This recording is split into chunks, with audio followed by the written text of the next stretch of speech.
Good evening and a happy new year to you. They've made us wait for our football in 2004. No league action on New Year's Day, but the third round FA Cup draw threw up some intriguing ties amongst them the game here at St Mary's between Southampton and Newcastle.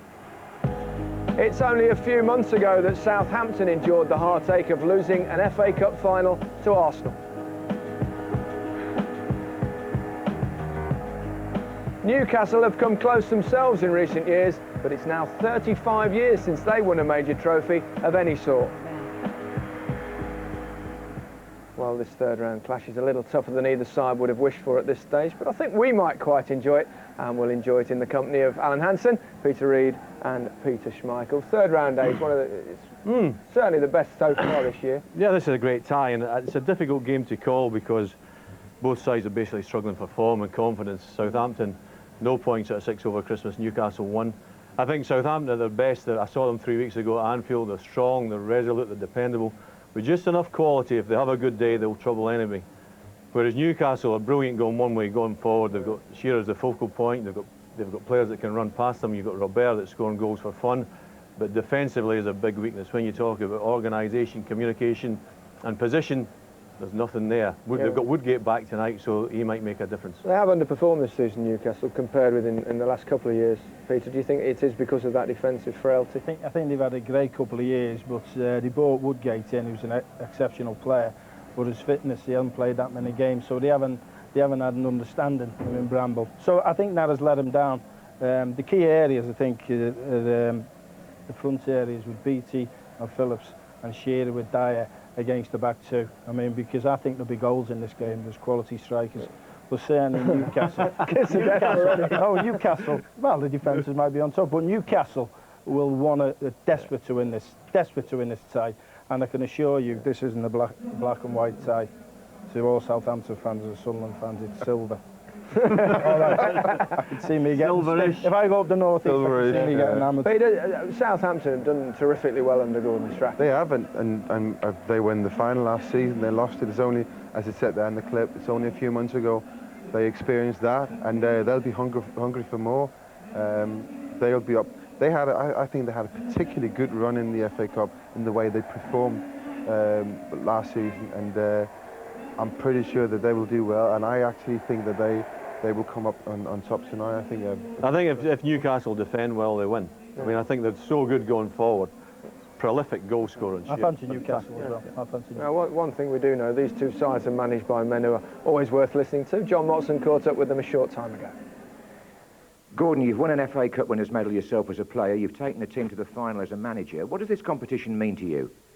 Well, as a Premiership manager, it means it's funny enough. It seems to be less pressure. It seems to be more enjoyable. There's a better atmosphere about the place because you know one way or another you're in or out. You know, and that's good. And I think people like cup tie football, and for us to have a big cup tie like we're having today here against Newcastle, fantastic side. It's great for our fans, and it just the whole last 18 months has been great here. So. This just continues the big games here. You've won the cup as a manager at Ipswich. Alan Shearer's never had a cup winners' medal, and he was saying this morning he would swap most of what he has had in return for that. So how much of a burning ambition is it still for Newcastle to win the FA Cup? Well, it is. I mean, the glamour of the FA Cup seems to be more important to the Geordie world than most clubs, really, although they've all got their own, habits and desires. But our public thrive on cup football, on the FA Cup. We would love to get to the final, but we can't think about the final yet. Any special plans for Shearer? Oh no, we've tried everything, and I think everybody's tried it. You know, I think the best way for that is to keep the ball in their half. You know, because everybody's tried everything against him, and he's proved of they'll come and go, the other strikers for 2 or 3 years, but this man's been about for 15 years now. He's the best. Jonathan Woodgate and Kieran Dyer back. Is that a big plus? Yes, Jonathan hasn't played for more than a month. It's not a risk because he's trained quite well the last 2 weeks. And his hamstring is fine. He's been fully tested. He's a super player. We bought very well. He's anxious to do well for us. Dyer has missed the last 2 games through a stomach ailment, but he's past fit. He's fine. He's in good shape. He doesn't need a lot of training to be fit. Kieran, in all fairness to him, he's got a lot of pace, and we lacked a bit of pace in the side, so he's in there. We're going to play him alongside Shearer. Not quite side by side, but in little holes that he can sparkle. and we just hope that will come off for us. Little holes that he can sparkle. He'll be sparkling alongside Alan Shearer. Gordon Strachan, the best for him? Oh, by far for me. I mean, when you talk about the great strikers, Henry, Van Nistelrooy, Michael Owen, Shearer not only scores the goals, but he's a great team player. I mean, when you look at his work rate over the last 10 years, it has been unbelievable. And he'll keep going for you, regardless of what happens. Better than Henry, Van Nistelrooy, Peter, for you? Or? At this moment in time, I think I'd play all three. I'll go 4-4-3 with them three up front, but he's had horrific injuries and he's got that determination, and he's the ultimate professional, but doing what's hardest in football, scoring goals. You know, we've got some great strikers playing the Premiership, but there's none better than Shearer. Yeah, well, Southampton as well have got a prolific goal scorer. In fact, it's quite interesting. We've found something, the percentage of goals that they both score for their teams this season in the Premiership. It's pretty remarkable, isn't it? It is pretty remarkable, and Ellen said before that Newcastle got players who scores goals for fun. That graphic there shows that they haven't. They have got one player who scores for fun, and that's to score 15 out of 26 goals is magnificent. 57% of all their goals, and James Beattie scoring 44%. It just shows how important these two players are to their teams, and I think that there's none better than Alan Shearer and for Newcastle. I mean, but you've got two great strikers playing, but I still think the key to the match is how Newcastle defend. Yeah.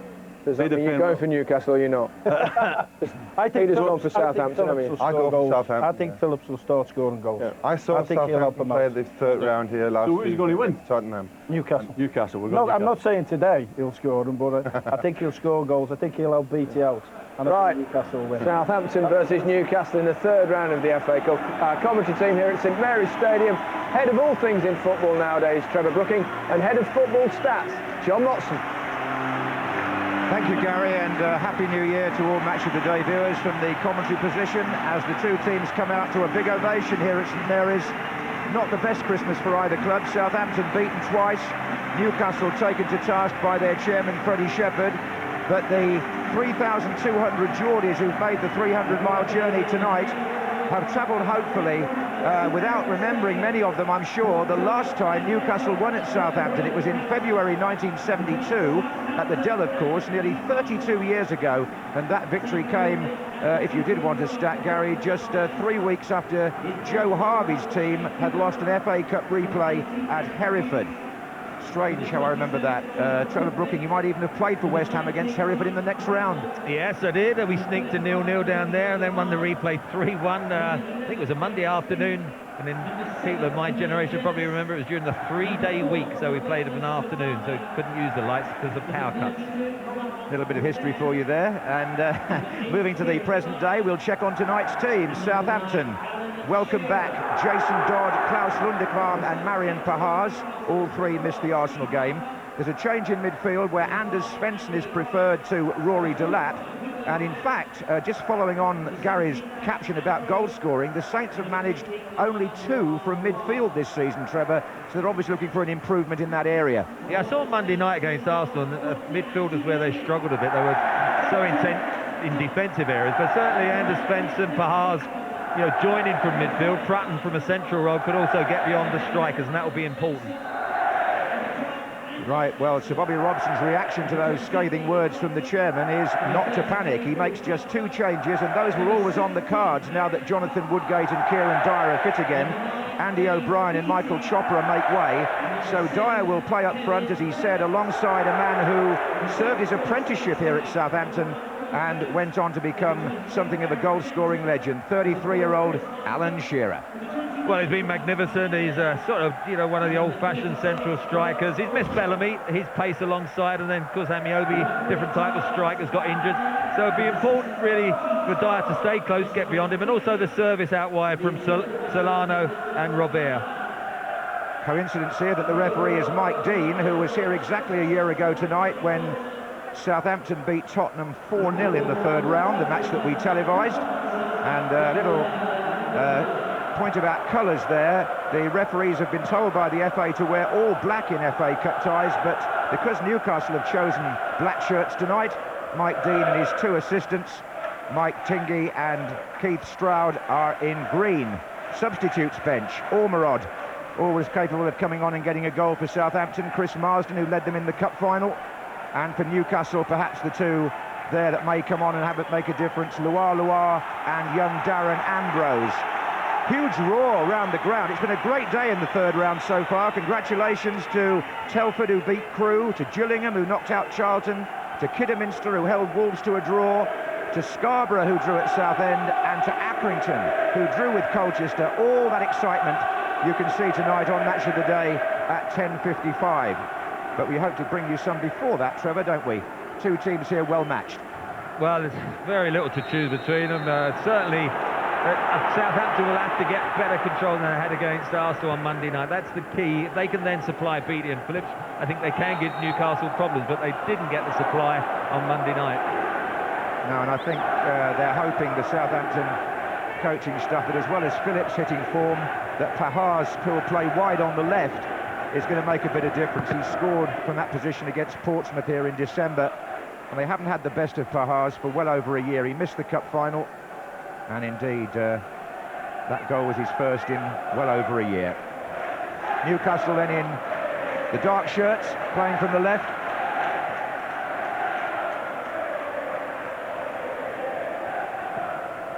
That's forward by Lundekvam, who is playing tonight his 289th first-team game for Southampton, and anybody down here will tell you he's yet to score. Now, Kevin Phillips with Beattie making a charge to his left. Bernard trying to get that goal side. Swung in by Telfer. Here comes Shay Gibbon to meet Beattie. And Phillips following up here for Southampton. And it's hooked away by Gary Speed. It was a higher hanging cross. Shay Gibbon's not the tallest of goalkeepers, so Beattie did trouble him with his leap. This time, Gibbon is unchallenged. Do you think there's something about the goalkeeper's jersey there being remarkably the same as the team? Well, it's because I suppose the black shorts are close to the very dark colours of the the shirts probably give you a second look. I don't think it's bad enough to get him to change personally. Anyway, I must have got colours on my mind. Sorry. Anyway, Gibbon kicks long towards Shearer. Dyer runs on behind him, which is what they're hoping will happen tonight. Newcastle. Just kept in by Solano.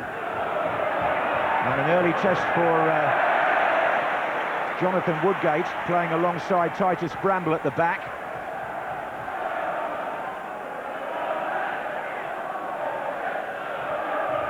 This is Pahars. Now Dodd, the captain. Telfers to his right, looking for Beattie again. That's the target. Anders Svensson with a little flick. Higginbottom.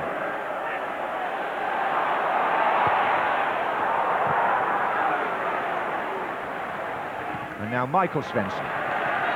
Oh, Svensson just intercepting there. I think he's an excellent defender. Whenever I see him, he's very consistent. For me, one of the most consistent defenders in the Premiership. That was Robert getting Newcastle started. He's found Shearer. That's a Newcastle throw. They too, Newcastle, could do with a goal or two from midfield. Neither Dyer nor Genus have scored this season. Aaron Hughes has got the ball for the throw.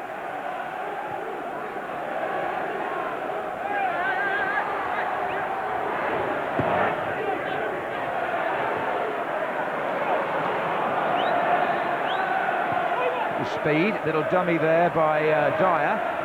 Now Genus. He's going to find Olivier Bernard. Now he's got Trott down. Prutton. And a free kick to Newcastle. Now this will see Bramble go forward. And Woodgate as well.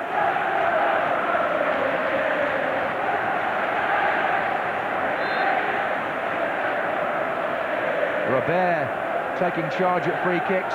Gary Speed's up on this side of the penalty area, and Robert shoots for goal. Well, he has scored a number of spectacular goals recently, Laurent Robert. Well, Naomi didn't see it, strange enough. When he was lining up to shoot, I thought, well, fancy shooting from there, but goes through a ruck of players. Now, just a little deflection there off the boot. Could have deflected it into the middle of the goal. You can see Solano just stretches out, but he hit it well, and how often do you see a wall of, was it 3 or 4, sort of halfway between the 18-yard box and the halfway line? That just shows the respect they have of Robert shooting. They're quite well stocked with left-sided players, Newcastle. Robert, Bernard, Speed, and they've got a balance on that side of the pitch. There's Bernard, who was a midfield player himself before they converted him into a left-back. But Prutton for Southampton finds Phillips. Good turn by him, free kick.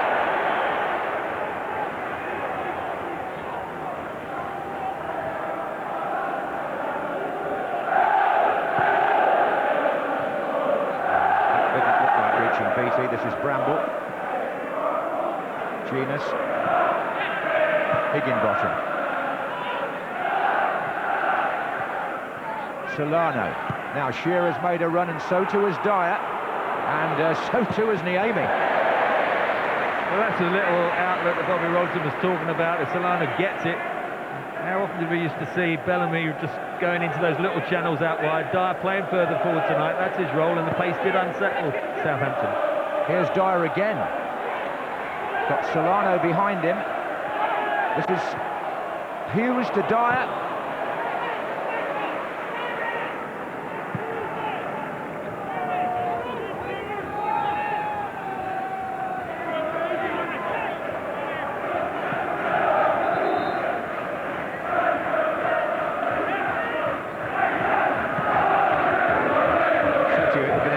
Day in the third round. We've had the final score in from St Andrews. Birmingham 4, Blackburn 0. Precisely the reverse result to the one in the league when Blackburn won 4-0 a few weeks ago. That match was delayed by 35 minutes because they had floodlight problems at St Andrews. Here's Prutton for Southampton to Higginbottom. Beattie makes his way towards the far post. Telfer comes in as well. Phillips is there. Phillips across the goal. Well, I didn't quite get the power for him to really get through the defence. Robert had 2 missed kicks there, so he's got to be relieved that Southampton didn't get a goal from that. Now Dyer to Genus. That's broken down. And it's Jason Dodd looking for Kevin Phillips, who was obstructed slightly there by Bernard. Nothing given.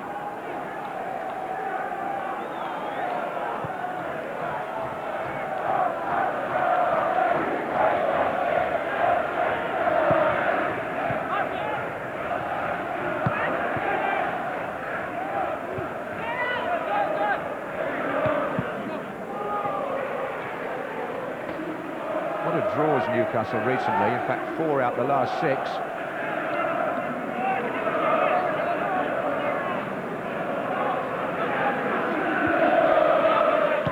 It's forward by Gary Speed and back by Michael Svensson. And now Anders Svensson with Telfer here. Tries to release Beattie, Bramble goes across.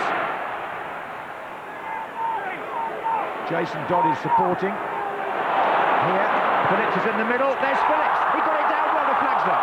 The flag's up. Offside. Either Phillips or Pahars, but he got it down well.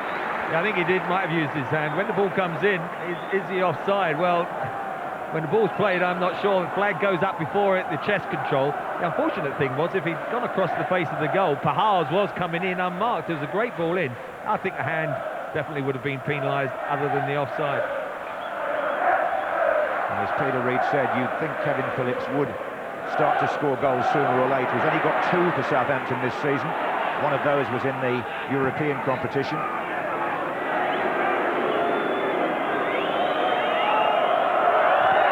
I don't think he was offside there, but it'll doubtless be debated later. Flag was up. This is Speed.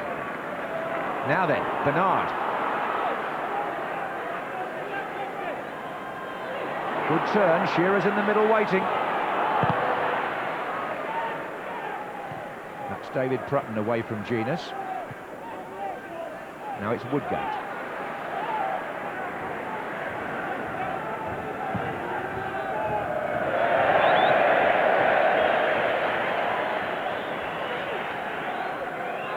So Bobby Robson coming up to his 71st birthday. His side certainly on the performance tonight. This is Genus to Dyer. Bernard, Robert. Dyer again. Bernard's been brought down. It's Telfer, and it's a free kick to Newcastle. And again, Robert puts the ball down. And again, Bramble and Woodgate make their way forward. In fact, there are plenty in there. Woodgate! Corner. Well, it's a great delivery. Terrific free kick. And Genius, the 7th, I think, who gets the first touch just behind it. It just sits up. So he has to snatch it at Woodgate. Wouldn't come down in time, got challenged, but he's won the corner. Robert will take the corner as well with his left foot. So Woodgate can stay forward.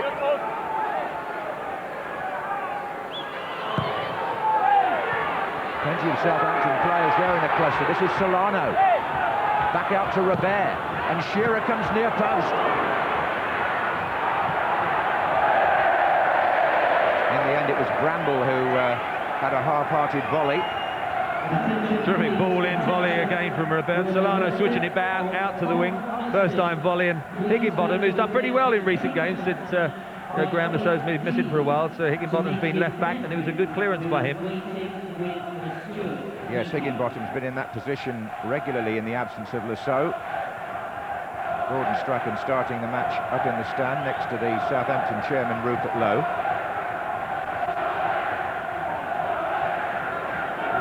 David Prutton. This is Higginbottom. And the runners include Pahars here. He got his head to it. Kevin Phillips, Beattie in the middle.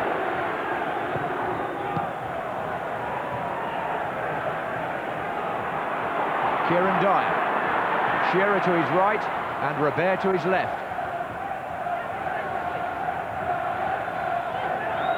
Bernard. Dyer certainly getting into the play frequently here. This is speed.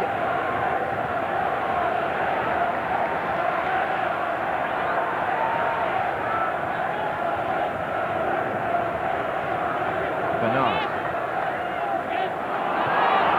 Dyer will pick this up. Shearer. Dyer again. Solano's come up on this side. Higginbottom beating to it. And this is Pahars.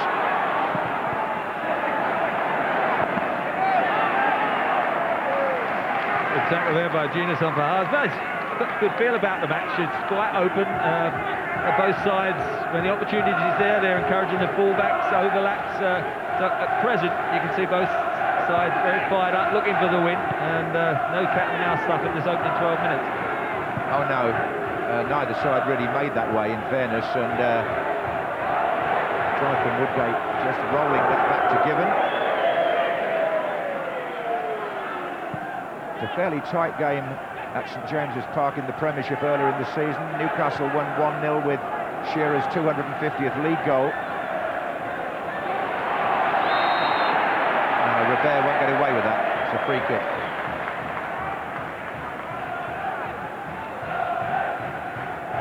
Robert is such a frustrating player. He's got a wonderful talent, spectacular volleys, and then does silly things, won't track back, but he's done very well. A lot of goals from midfield this season. Certainly 8, I think. His output is good from that position.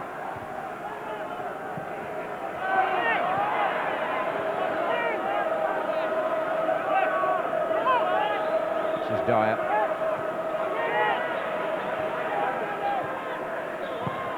Forward by Bramble. Shearer being marked by Lundekvam.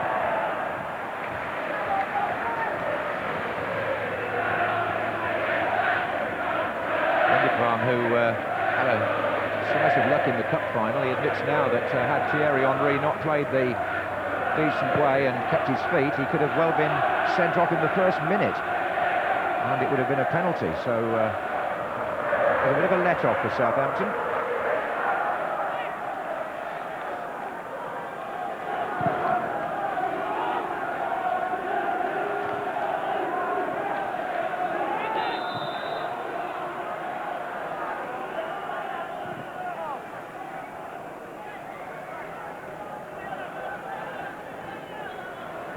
Woodgate takes the free kick. Seeks out Robert. This is Telfer. And that's too long for Beattie.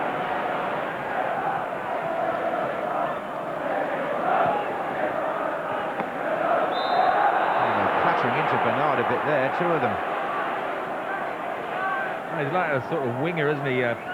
Quite often in those defensive positions, he brings the ball, takes people on. Sometimes, of course, defensively then gets called out, but he and Robert's quite positive flank down that side so far. Forward by Bramble, back by Michael Svensson. Flicked on by Anders Svensson.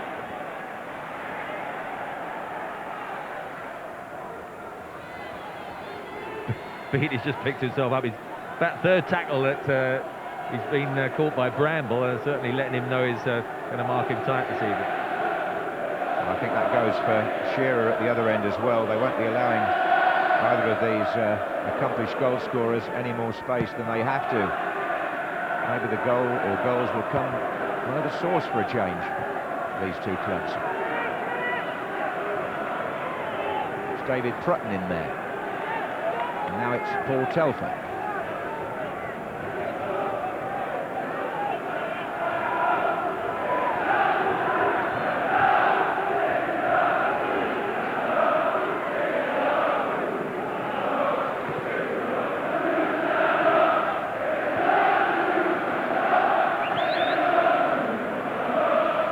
We've got a good atmosphere here at St Mary's. There were those who thought that the Dell, with all its charm, would take some replacing, but no questions now about Southampton's relocation. Twice as big a ground, twice as much revenue. Probably more than twice as much revenue. Forward by Bramble, not very convincing. Woodgate looking for Shearer. Michael Svensson at his back, wins it.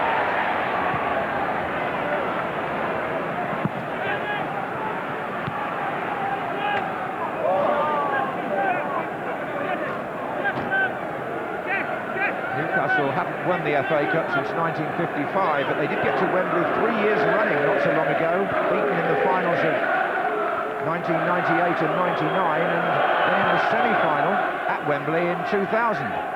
Under three different managers, by the way, those appearances: Dalglish, Pullet and then Robson. But not one of them could actually win the FA Cup.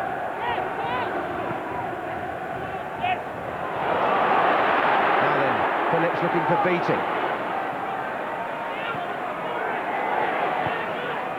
Dodd finds Higginbottom. And now it's Pahars. Trutton's in there. Important header out. Very speed. Well, that was their best move. One side to the other. 5 or 6 players involved. The cross was a decent one towards the near post, but speed does well in the air. Phillips has come short. Beattie is on the 6-yard line. They haven't got the long throw expert Delap in the side tonight, Southampton, so they may change tactics there. Pahars. Anders Svensson. One back for Newcastle by Solana. Then Aaron Hughes. And still.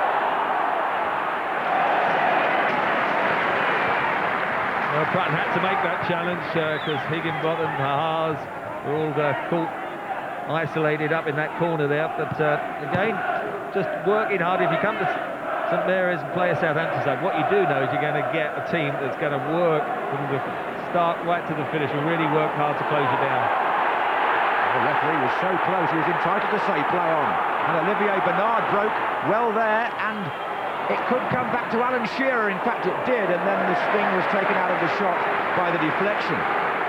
Well, Bernard again, well, I've got to say, I thought the pass was the one out wide to Solano. He knocked it back into a crowded area, and although in the end Shearer got a shot, it was blocked and really no sting and no trouble to Niemi.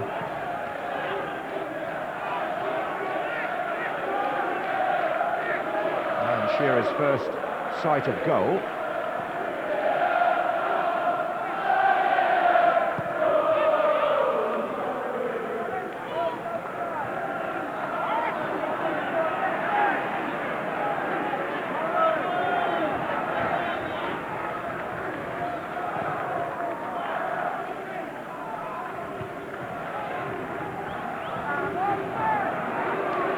right about Southampton there.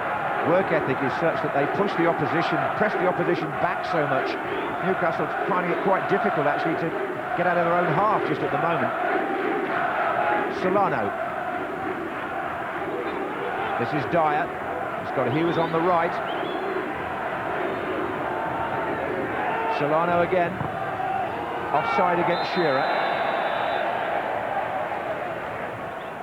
About there, or just about another 5-10 yards further up there. The sort of areas they want to get Solano and Robert on the ball. Shearer there, definitely offside. Likes then just to pick up position in between central defenders and try and attack the ball nearer the penalty spot. That time, though, Southampton holding their line superbly, as they so often do.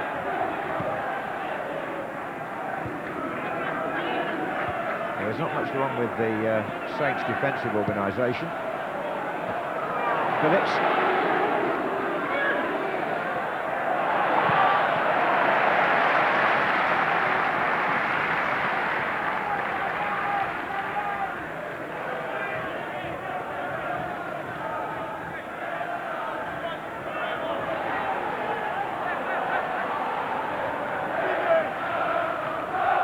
Tahars, now he's dangerous from this position. So they surrounded him with 3 defenders. Solano for Newcastle, good ball, Dyer. Robert's out left, so is Bernard.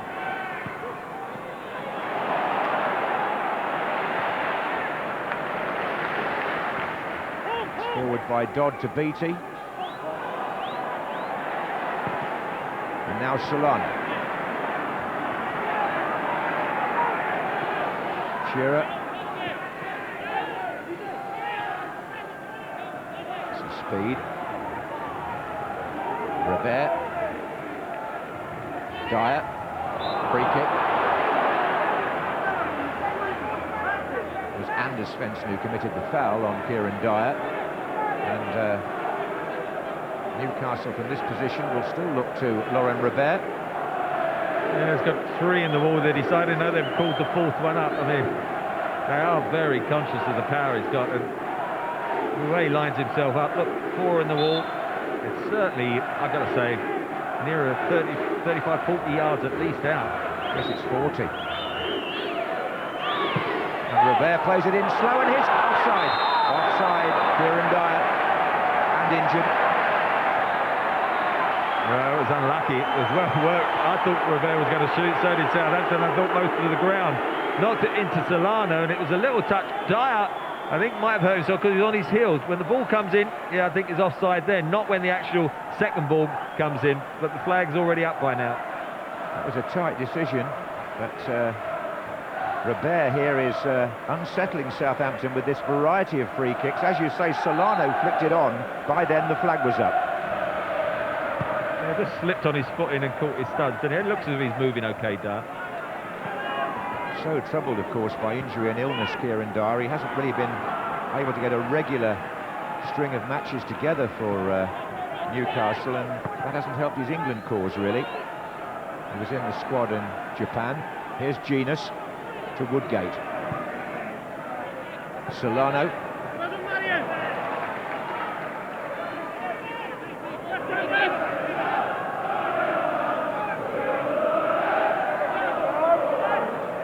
Shearer with Michael Svensson. Hughes. Solano. Dyer with a shot for Newcastle. Goal! It's Kieran Dyer on his return who puts the Geordies in front.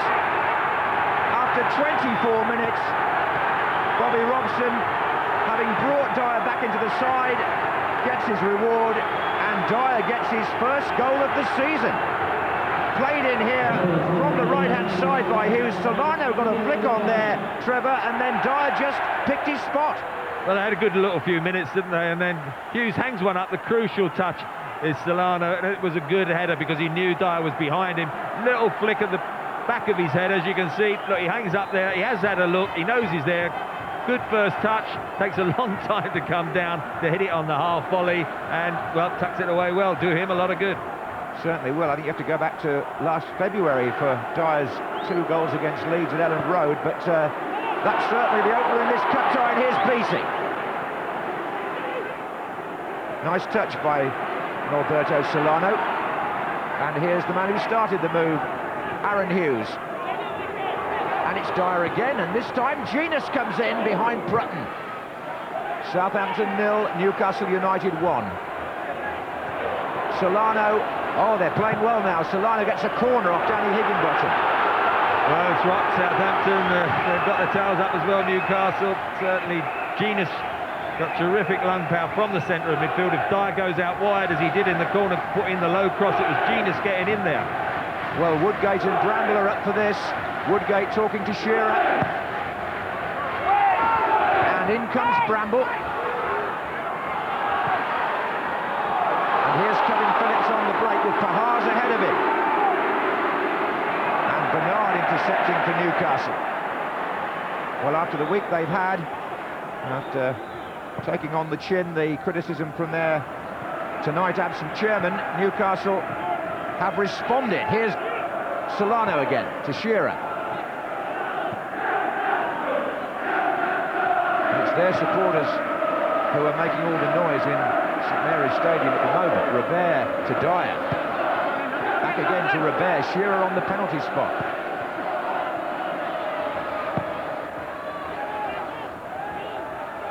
Southampton's midfield pushed well back here, Trevor.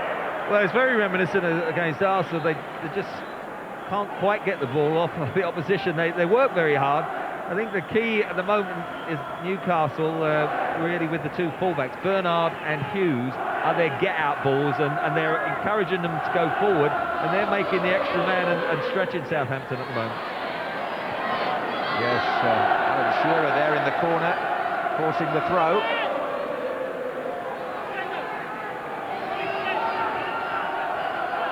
Good spell this for the North East club, and they'll need to maximise it if they can.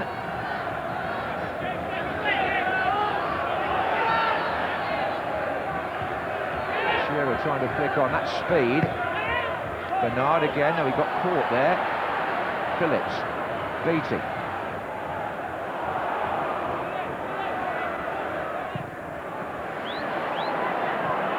And now it's Solano. Trying to find Dyer again. That plan to play Dyer close to Shearer is coming off at the moment for Newcastle. Well, he's just popping up behind the Southampton fullbacks, and that's given them the extra man, and they knock it back to their own fullbacks. And at the moment, they just can't enjoy any spell of possession, Southampton. The home crowd getting a bit frustrated. This is Higginbottom, Michael Svensson.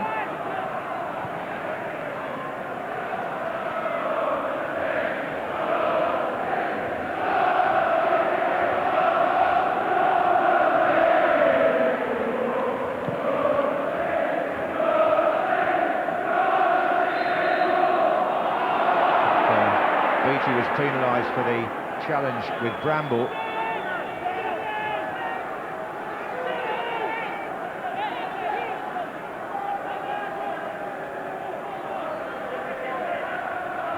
Shearer the obvious target here, really.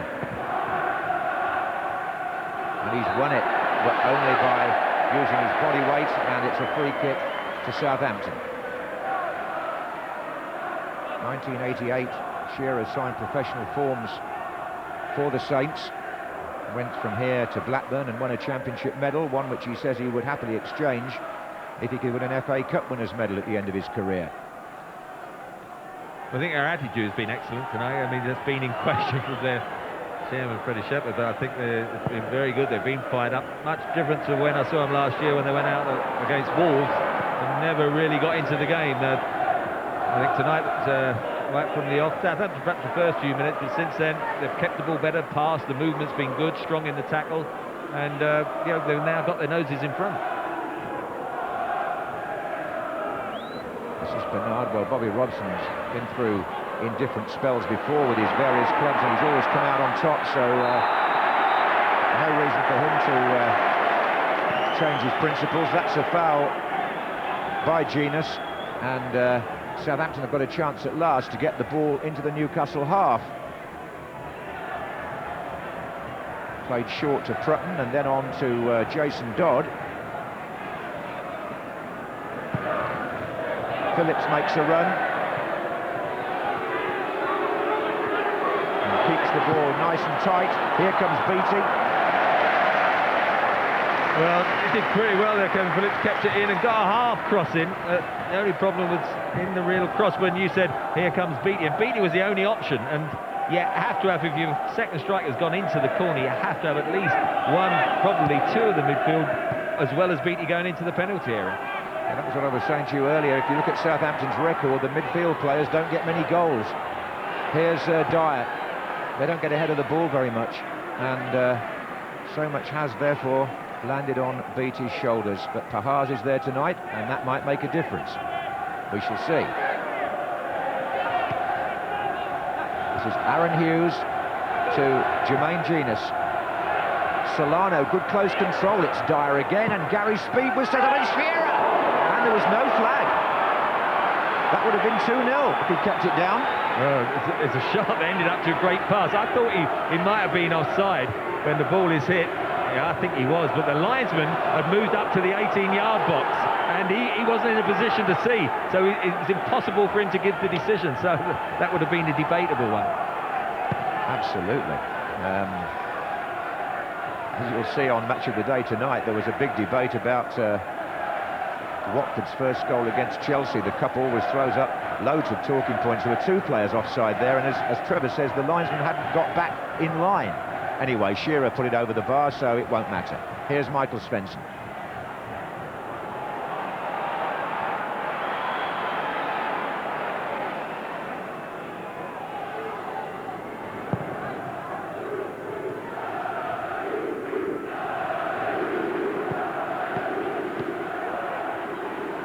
Beattie. Crowded out, and Solano can get Newcastle going again. He's got Genus in a good position here. Dyer's to his right. This is Dyer. He's overhit that slightly, but it's going to come to Robert.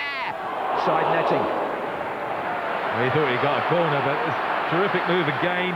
Help when Solano got it on the right here. Genus running through the middle. Then Dyer was out here on the right-hand side. I thought his ball in could have been better along the floor. He hung it up, and then Robert knocked it into the ground. This is the goal.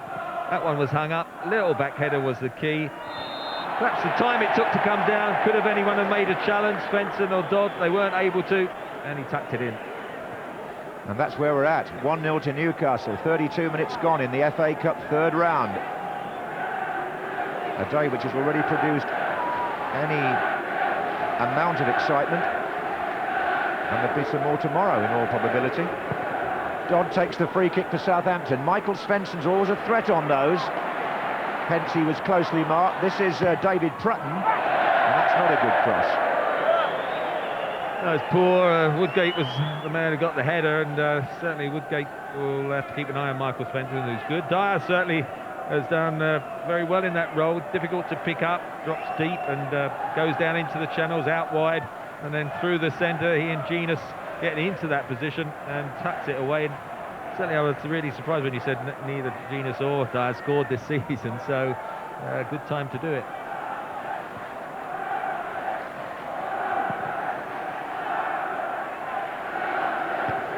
So Southampton, who were beaten here 1-0 by a Perez goal last Monday night, and indeed in the cup final for that matter as well, but one down again here.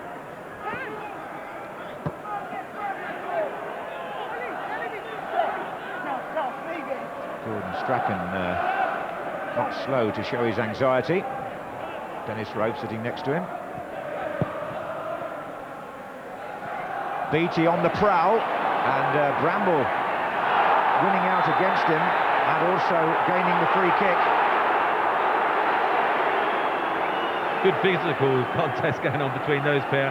Beattie's been clattered 3 times. I think this little shoulder challenge is all to do with what's gone before, but they both reacted well. Bramble holds his ankle, but certainly at the moment a bit of frustration, I suppose, from Beattie, because Bramble, at present, who can be prone to the odd error, has done a good job on him. Well, nothing wrong with a shoulder charge as long as the ball is within playing distance, if I'm not misquoting the laws there. Anyway, it's a free kick taken by Given. And this is Anders Svensson, who's found Prutton, who in turn has found Pahars, and now Phillips on the chase, but good defending by Jonathan Woodgate. And Newcastle have turned that into an attack with Robert. Forward by Solano. And Dyer now. And Aaron Hughes well forward from right back. Forcing Southampton to cover hurriedly. Hughes, who scored against them in the league last season, really picked his moment there. And we've got a corner to Newcastle. And Southampton having to pull players back. Everybody except Pahars is defending now. Woodgate is right in the thick of it. Bramble's the furthest player over. Shearer near the 6-yard line.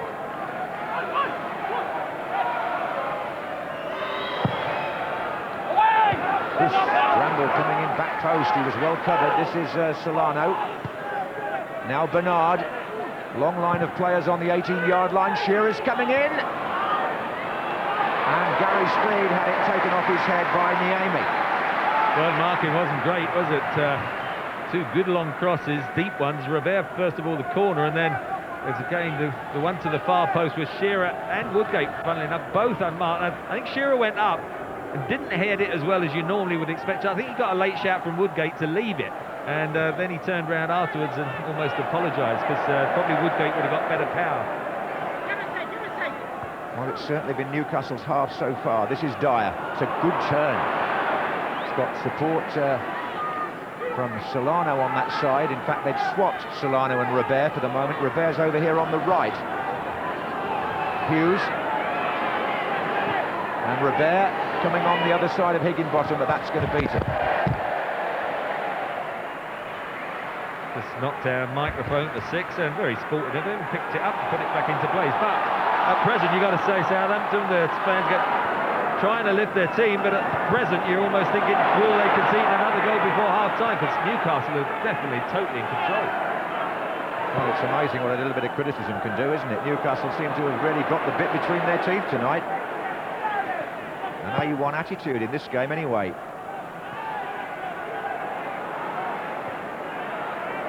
Talking of the A1, it's a dickens of a journey really for the Newcastle fans to come for an evening kick-off, but you won't stop them, not the juries.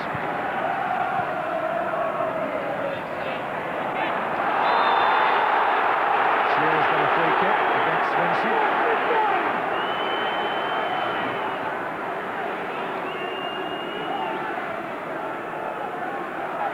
And Southampton, who were a bit flat against Arsenal, Strachan felt they were somewhat overawed in that game. Well, tonight so far they've been somewhat overpowered. This is Hughes.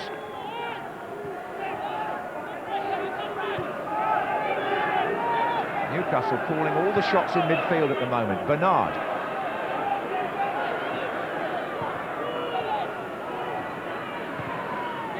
Given away by Lindemann to Solano. Southampton, their own worst enemies there. This is Speed. They keep giving it away in their own half, Southampton. Dyer. Bernard. Genus. Robert. Solano on the ball now, and now it's Dyer again. And he's won a corner.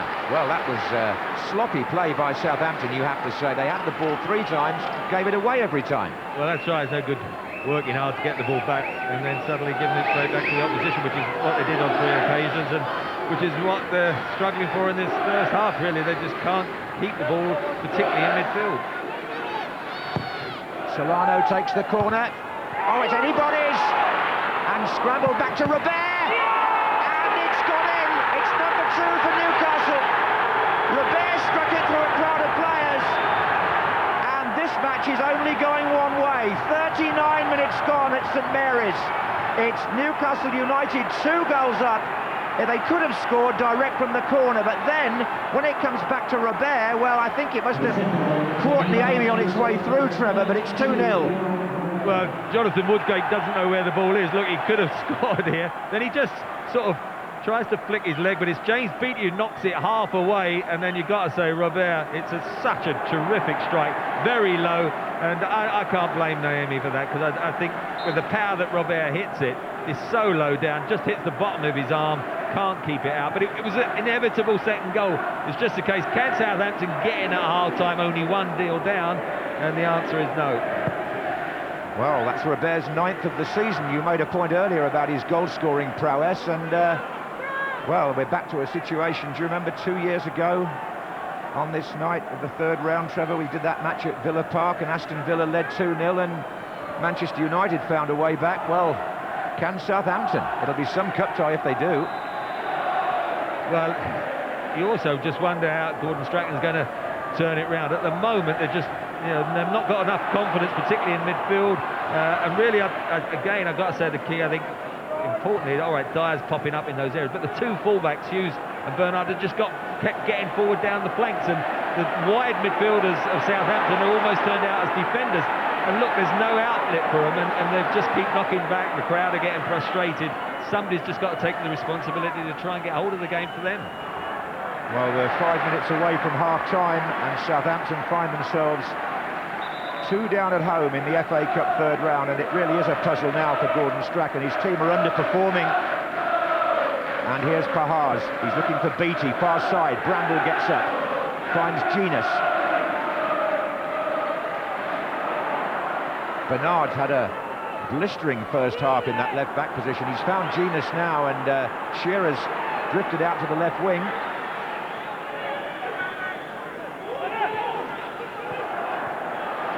Now then, is there an escape route for Southampton? No, there's not there.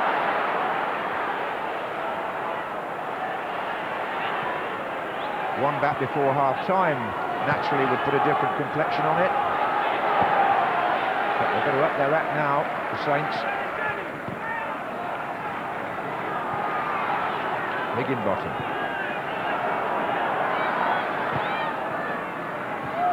Telfer. And Lindefarm's being pressed here by Shearer. They've done it really well, Newcastle. They've won the corner kick, and it's, you know, all the strikes. Alan Shearer's clapping and applauding the team, because it was the back four weren't involved there. It was all people such as Robert, Solano, Dyer, you know, who sometimes don't put in that effort that he's argued, but tonight they're working very hard. They got the bit between the teeth, and they got the reward, 2-0 up. Yes, and Michael Svensson giving away a pretty needless corner there, which has given Newcastle more opportunity. That's pulled right back by Roberto Solano. A very strong challenge by Aaron Hughes. Referee saw nothing remiss. I think it's Pahars who's down.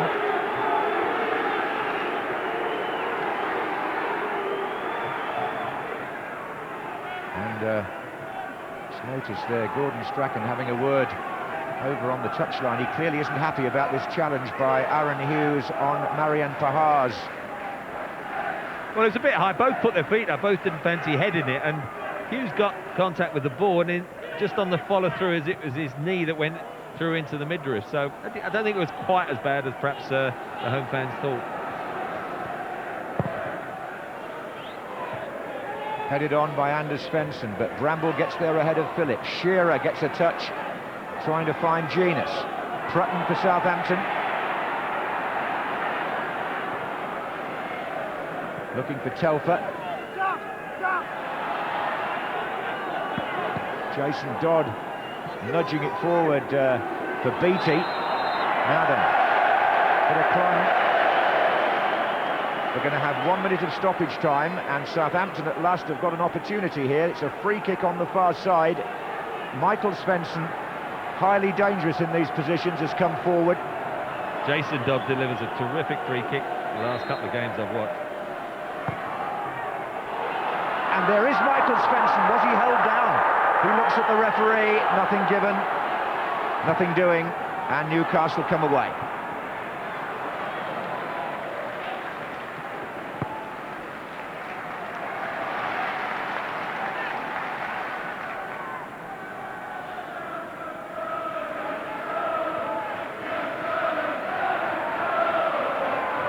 This is Prutton.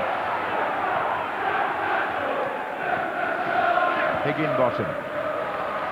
Down the line, but Pahars is brushed aside there by the commanding presence of Woodgate. Newcastle just moving it about very comfortably. Bramble to Solano. Certainly Woodgate, you just mentioned, though. It doesn't look as if he's been out for a month. He's been excellent this season. Well, he's got an opportunity now to polish up his England credentials, Jonathan Woodgate. It may be a good time for him to do that in the light of what's happening with another centre-back. And now here's Phillips coming in on the blind side.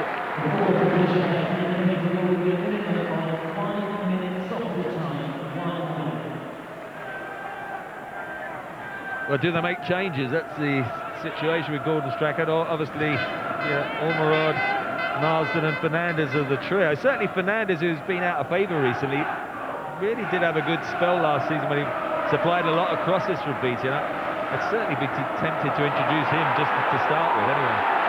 Just shows you really how the confidence was drained out of Southampton. Lundekvam there just didn't have any option really as to what to do, and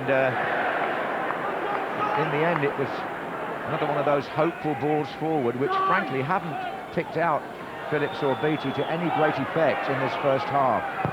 Newcastle finding their men a whole lot better than Southampton. But here's Pahars, and we get a free kick there. Aaron Hughes. And this promises to be the last action of the first half at St Mary's. And it would be an appropriate time, if you were a Southampton supporter, for them to get back into the game, and it's key for Newcastle that they just keep their attention here, coming up to the half-time whistle. James Beattie has put the ball down there. He's obviously caught the virus from Robert 40 yards out. He thinks, I think I'll have a shot as well. Well, he might as well, because there hasn't been much else happening up there. Beattie fires it through. I think it might have caught the defender's heels there in front of Kevin Phillips, did it? Well, yeah, Hughes did, yeah. Yeah, OK, corner. And Mike Dean checks both his watches. I would think he'll blow almost as the kick is taken. And there's Beattie, but it's a wayward header at the end of what's been a wayward first half for Southampton. Their supporters disgruntled as the half-time whistle goes. You can hear the dissatisfaction from the home fans, but Newcastle, Kieran Dyer on 24 minutes, took his chance well, and Laurent Robert firing one in from distance on 39 minutes have put Bobby Robson's team in charge in this FA Cup tie. They've answered a few critics, certainly in the first half here tonight, because it's Southampton 0, Newcastle United 2. Yep, 2-0 and thoroughly deserved. You said beforehand Newcastle would win if they defended properly. Well, they haven't really had to. So no, they've been put under no pressure whatsoever, but Newcastle have got class players, all right. You know, when they're all playing and playing well and they get it done, they pass and move, they zip it a bit. We mentioned Alan Shearer at the top of the programme, but he's been all right, but the best players have been Genius, Dyer, Robert, Solano, and Speed just in front of the back four. And what they've done is they've midfield four, plus one in front. But what they've done is they've controlled the game.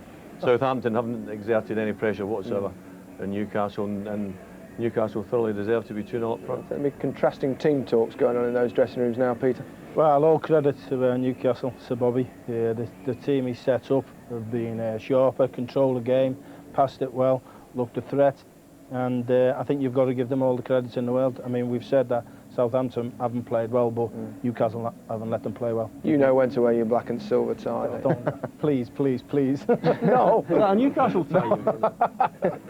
Newcastle deserve to be in front. They played ever so well. Don't put pressure on me, please. But Southampton haven't got going. I mean, I know Gordon will be into them now, but I'd like to see Beattie try and get on Woodgate, try and test him, and just try and get the ball in the box and put a bit of pressure, or try to put a bit of pressure. And if it takes long balls, try and do that. It's a long way back, Peter, isn't it? Well, from the way they've played in the first half, it is a long way back. You mentioned playing long balls. I think all when they've been in possession, it's been playing the long balls. They haven't tried to get the ball down, pass it around, get some rhythm in the team. But Newcastle, they've done ever so well in putting pressure on Southampton as soon as they've lost possession.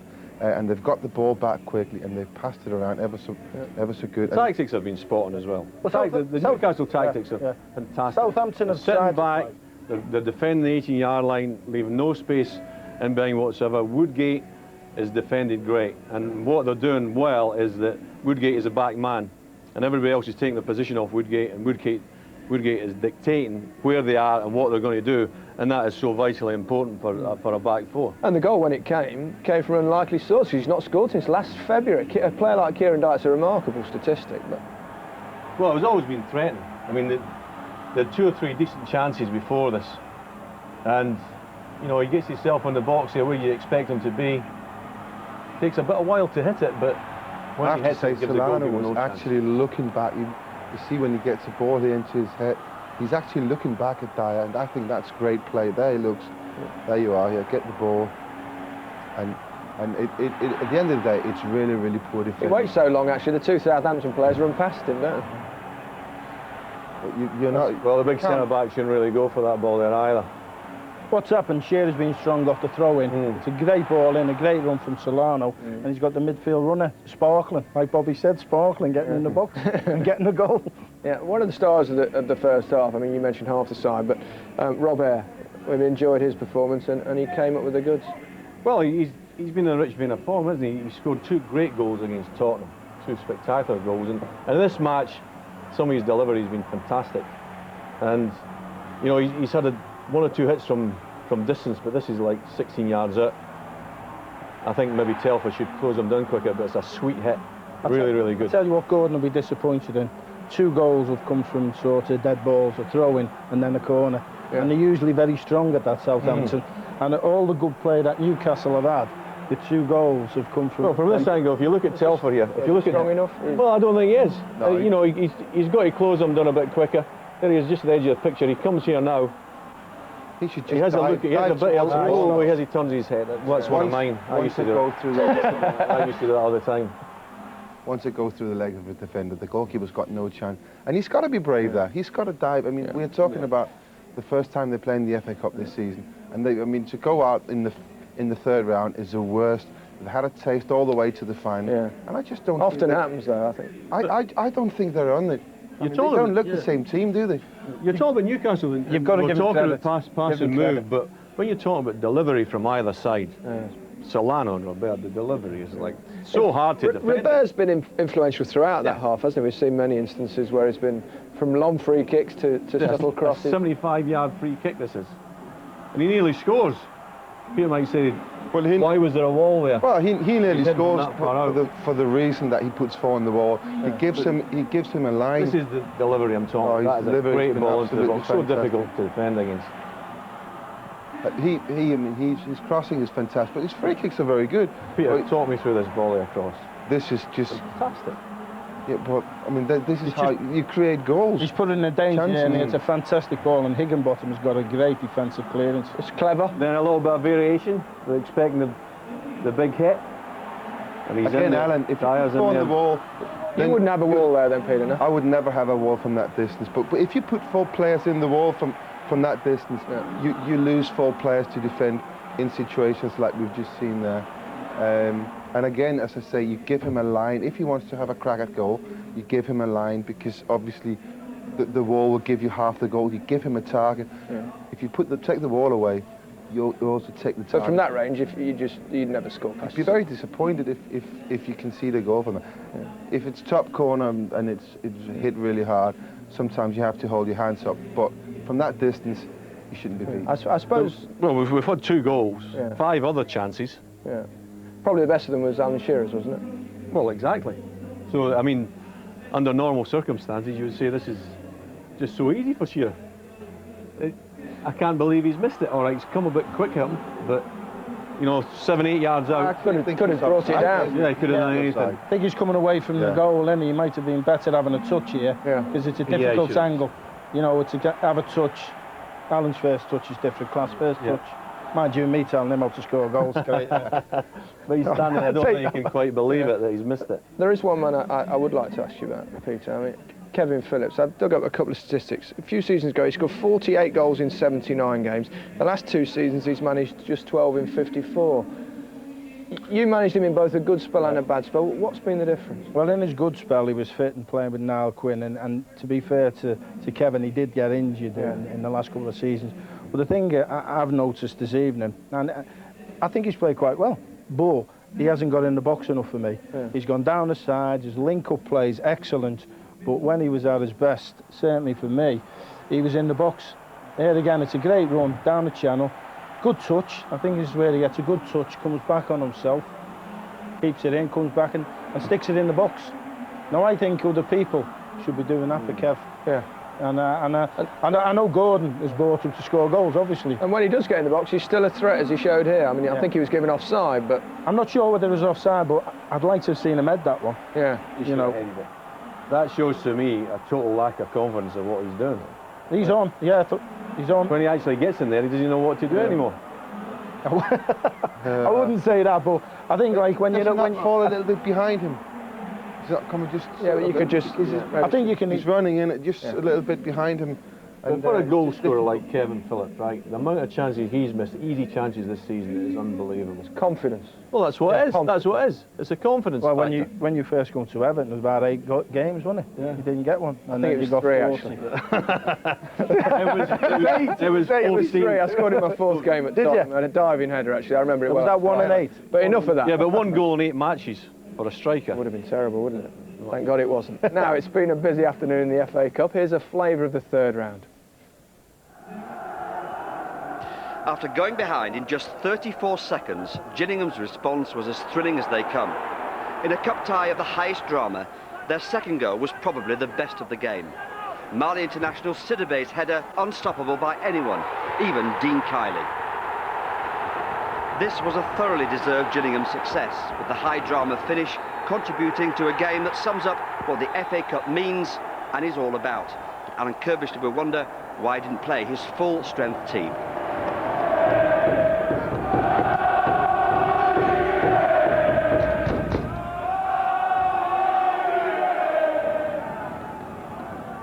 Kidderminster still believe it can be their day, and why not? Oh, it didn't fall for Hatswell. Williams! Oh, yes! And now they really do believe it could be their day. Dave Jones, 4 minutes away from seeing his side knocked out of the FA Cup at the first hurdle. Can they find a reply? Here's Alex Ray! Yes! Oh, heartbreak for Kidderminster Harriers!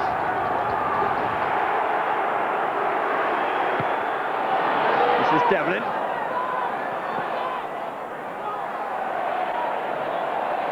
And he's done well. He's got Ardley there to supply the cross. Helgeson!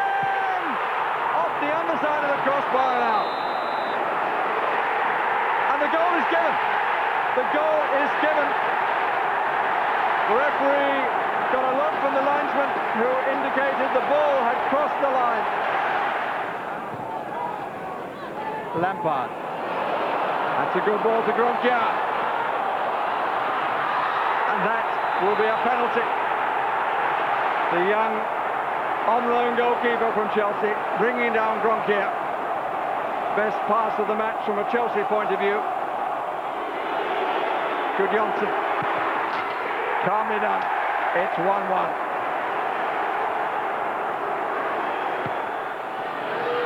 It's Cook. Sullivan changed his mind and it's 2-1. And it's Mann who got there just in front of his colleague. Johnson. Lampard. 2-2. 2 touches here. That's brilliantly left. And Mann goes down. Oh, there was a flick. Well, I think he fell too late. If it had gone down straight away, he might have got it. To be absolutely honest, there was a touch of luck when Tranmere took the lead at Prenton Park. A half block deflecting the ball to Mickey Millen. Then his shot comes back off the post for Simon Howarth to score. In truth, though, it only reflected the home side's domination. But Bolton, with Campo, Davis and Ricketts all suspended, still had Premiership class, and eventually it yielded a splendid equaliser for Kevin Nolan. Tranmere's 200th appearance in the Cup goes to a replay. FA Cup history summed up in these two great names, and for Pompey, a desperate need to refine the art of winning. Matthew Taylor's cross, headed with venom from a difficult angle by Sebastian Schemmel, a good start for Portsmouth. But Blackpool's response had just a hint of the jauntiness of years gone by and Sir Stanley Matthews. Martin Bullock's pass bringing the very best out of Scott Taylor. His 22nd goal of the season. 1-1, all to play for. But despite a backs-to-the-wall 10-man Blackpool display, luck deserted them. A great save, but Yakubu was there right at the end of 90 minutes. Telford, encouraged by having removed Brentford from the second round, went for a quick demolition of Crewe Alexandra. Only just over a minute played, and Lee Mills outjumps the goalkeeper at the near post, 1-0. Crewe's response met uncompromising resistance from Chris Mackenzie in Telford's goal, and when he was beaten by Dean Ashton, the goalpost came to the rescue. Another scalp for the conference.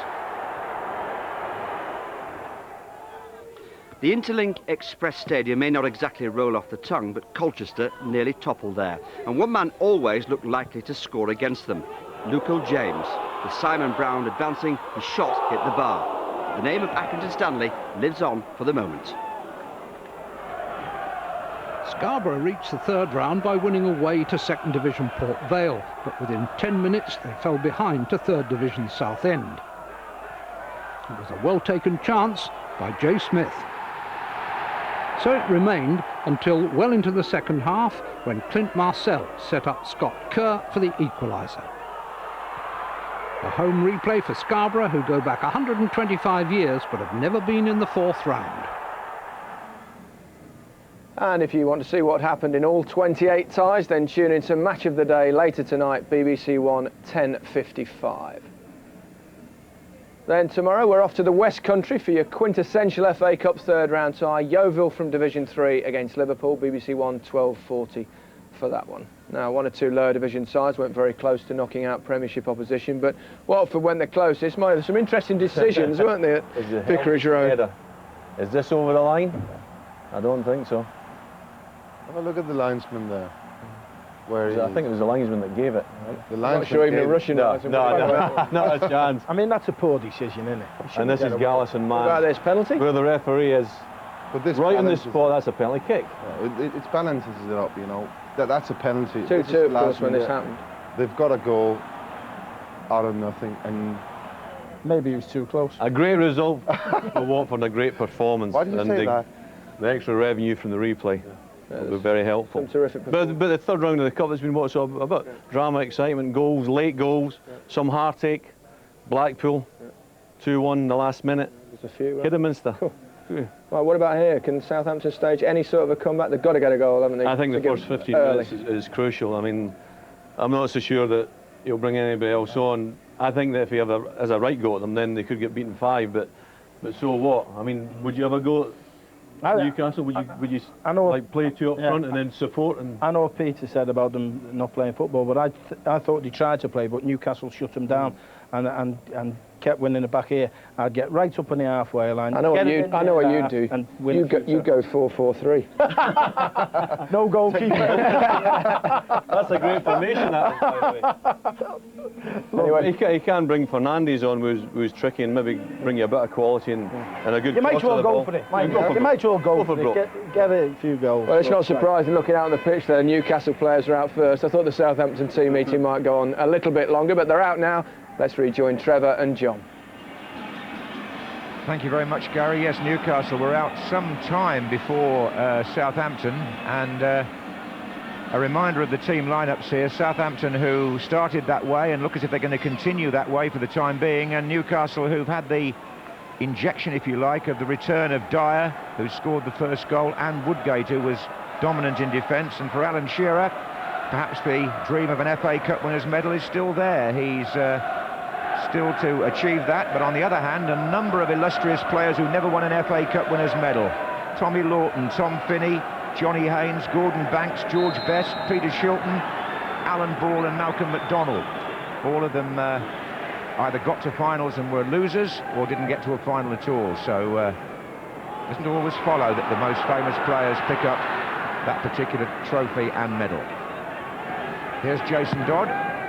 And there's an offside early in the half against James Beattie, who doesn't look at all pleased with life at the moment, Trevor.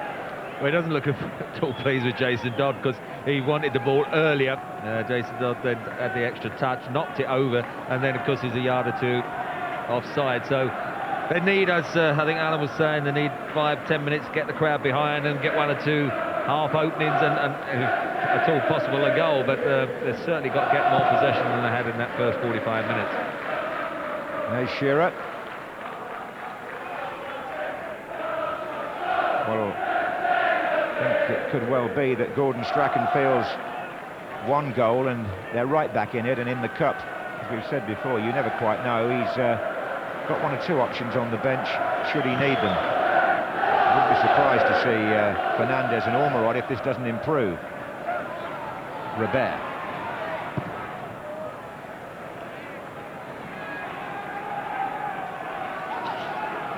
His plan to push Dyer up alongside Shearer is quite an important experiment. Well, you will call it an experiment. It's an important move by Bobby Robson, because, as you said earlier, no Bellamy, no Amiobi, no Carl Court. He's really run out of first-choice strikers to support Shearer, although he was quite pleased with the way Michael Chopra did against Blackburn. He had a goal disallowed. Young player for the future. As it is tonight, Dyer has done the business. Yeah, I just think with Bellamy's long absence, he was such a key player alongside Shearer. His pace just frightened sides, and Dyer further forward can do that. Big shout for handball there, but nothing came of it.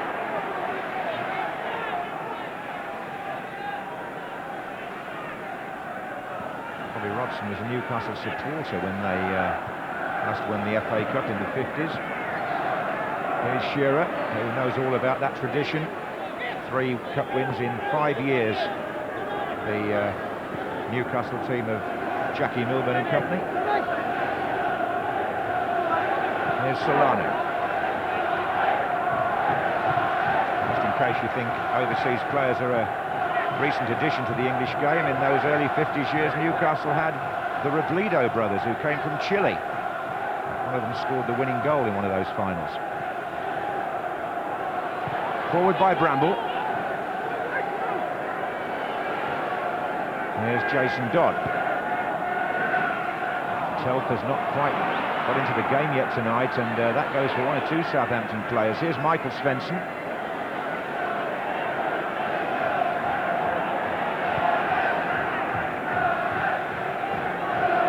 Trutton's made a run off the ball on the left-hand side, being checked there by Genus. It's come to Beattie, in turn to Phillips. He's found Telfer. The deflection on the cross favoured Newcastle, and Titus Bramble has found Kieran Dyer. Shearer's out on the right. They need support from elsewhere. Genus pumping forward in the centre, and Dyer holds it up long enough to find speed. Robert. This is Solano. Robert again. Shearer wanted it played even further over.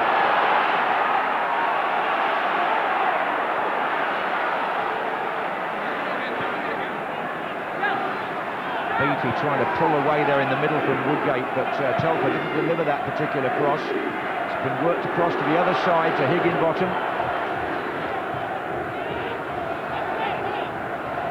Pahars to Trutton. And Telfer wants it over here.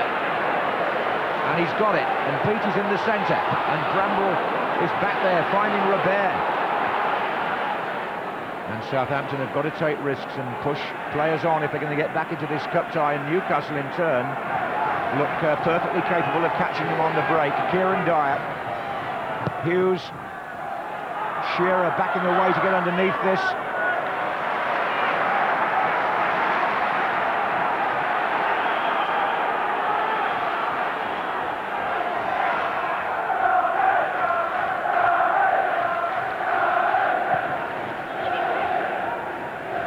Phillips, but Bramble's had a good game so far tonight, Trevor.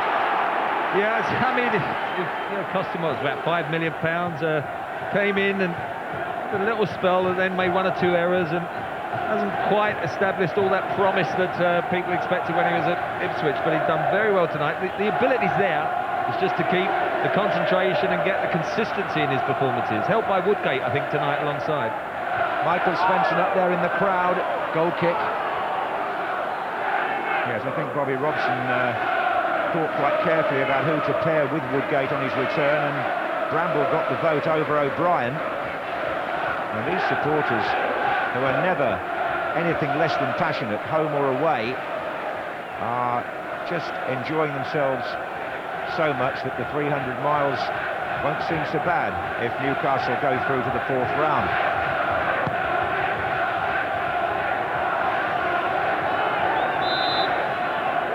Shearer penalised.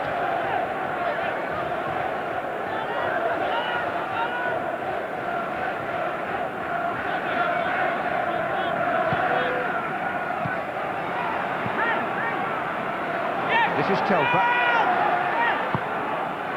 Phillips.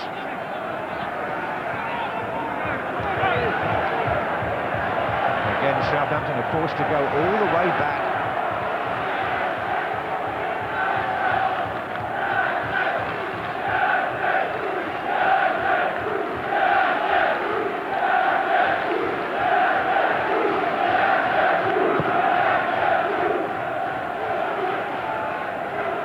Woodgate getting the better of Beattie there.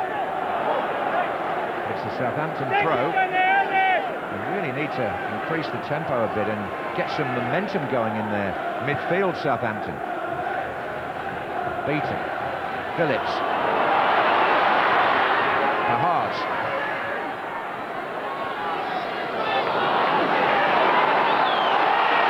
He's still working his way back to fitness, Pahars, and he's out wide on the left in midfield this evening. Looked a little bit lightweight, sort of been overpowered on a few occasions. Probably at his best when he's fully fit through the middle is probably where he is more effective, can go either side. I wouldn't expect him to see out this half. We've got Marsden on the left-hand side, but he's not a natural attacking one, so certainly Ormerod could come on that side. I've seen him play the left, sort of joining, then Beattie and Phillips making a third striker perhaps. Yeah, and here's Anders Svensson to Higginbottom. Pahars. Lofted towards Beattie here. Well, that was a foul. That was a good ball in. I'm pretty certain Bramble gave a little tug to Beattie. As it's going across, he gets behind Bramble, and I think he just tugged his arm, which took him away. He couldn't get a clear header in. Let's see if we get a better view of it here. Bramble just gets hold of his hand there and stops him jumping up, but Bernard, I think, had done well enough anyway covering. It was a hanging ball anyway. It's not the most difficult to deal with defensively. Got to knock him in, I think, in more pace. I think referee Mike Dean was quite well placed actually to see that incident, so he didn't see anything remiss. It's still a stage in the match where Southampton are looking for a little bit of inspiration, and it's been a forlorn search so far. Dodd. Now then, Beattie has got the other side of Bramble here. Phillips wants it pulled back. Very good cover, Jonathan Woodgate. Terrific cover. Bramble got just too tight, got the wrong side, and then this touch is too long. Knocks it ahead of him, Beattie, and it just skids away from him and enables Woodgate to come in. Beattie wasn't looking square, he was going for goal. Important spell now, they've just had a last few minutes where they've had a bit of success. Lundekwam and Michael Svensson are both forward here. That's going away from goal though. Higginbottom, who came forward for the corner, but they still can't really test Shay Given. That was a decent chance, but once Beattie's got the other side of his man, Gordon Strachan probably has seen him a number of occasions bear down and go and put the ball in. He just knocked it ahead of him so as he could get in a bit of pace, and it just enabled Woodgate to get across made another excellent tackle as he has done all night. Driving rain now in Southampton, but I think the FA Cup's had a pretty trouble-free day weather-wise. Nothing was called off. Which is is always a blessing at this time of year before the fixtures get too congested.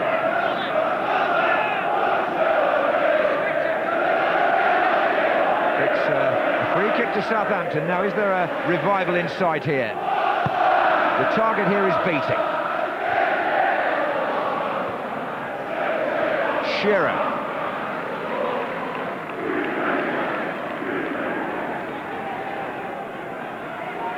In fact, there was some snow today. It fell, among other places, in Yeovil, but we're told that the pitch there is well protected for tomorrow's live match at lunchtime with us. Yeovil against Liverpool on BBC One. At the 12:40 transmission.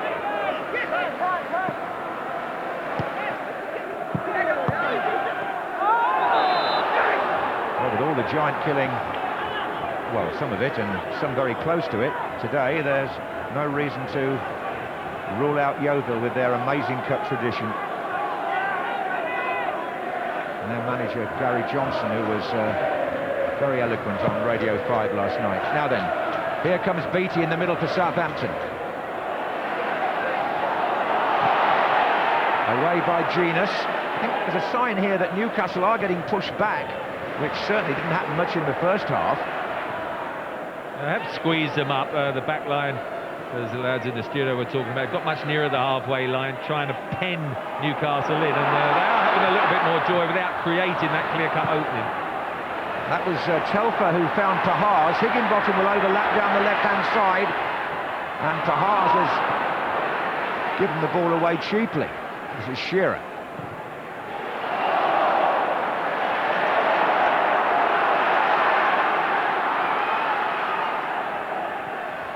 Phillips looks for a free kick, not given.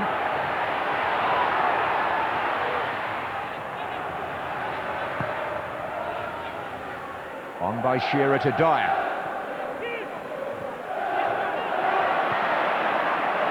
Now it's Telfer. The others are a long way away at the moment in terms of attackers, but he's found Prutton.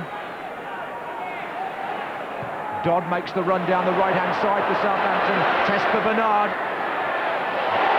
Big test for Bernard.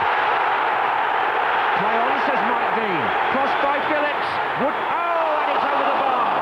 Would you believe it? James Beattie of all people, with the goalkeeper cut out of it completely by the cross. The referee said play on, Trevor, when Bernard tangled here with Jason Dodd. Well, Dodd does really well, gets possession. There is a bit of movement, but then Dodd's blocking his run.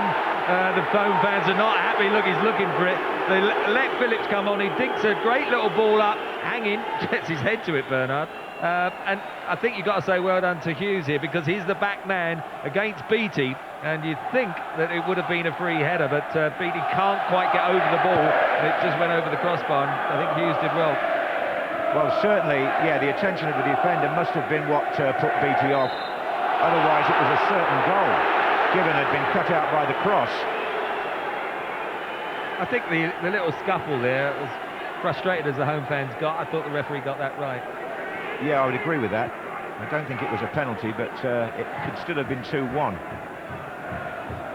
Anyway, Newcastle still have the 2-goal advantage. Here's Jermaine Genus. Solano's cross, Shearer's there. It's Gary Speed.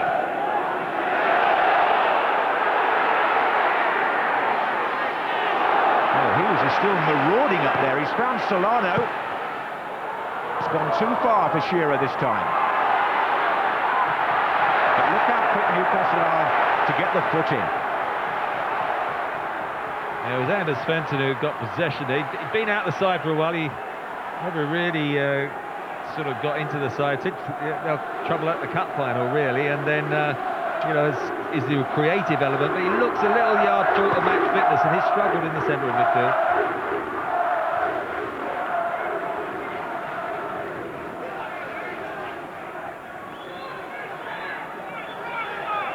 Well, he's played as well as anybody, but he did get into a little bit of a tangle there, Bernard, with Dodd. Who's now in possession, but not for too long. Beattie. Woodgate comes across.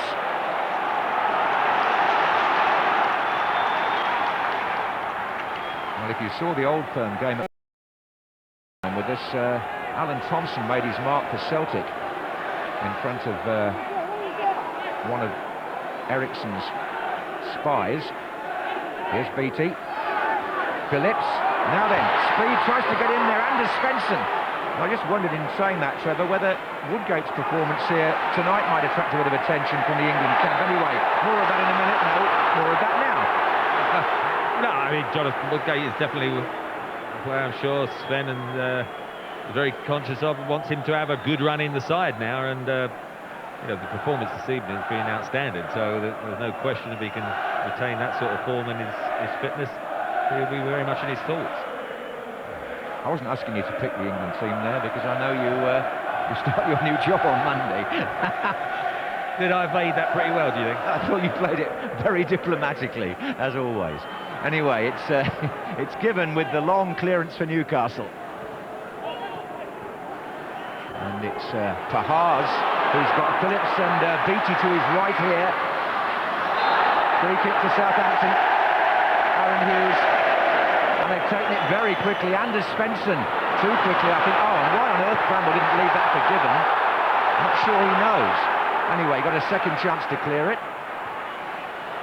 But it was a waste, the early free kick from Pahars, because, you know, the likes of Lundekvan and Svensson wanted to come up there, and it's only a good quick free kick if they get some decent delivery from it, and they didn't. Well, there's an air of frustration among the Southampton supporters sitting just in front of us here. And I'm sure that goes for most of them around the ground.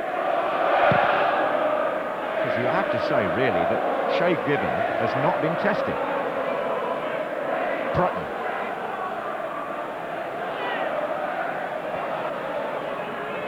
It has been about the second half, and then, because it had to be, Peters had the one when he broke the other side of Bramble, cut inside, and Woodgate got across with a tackle.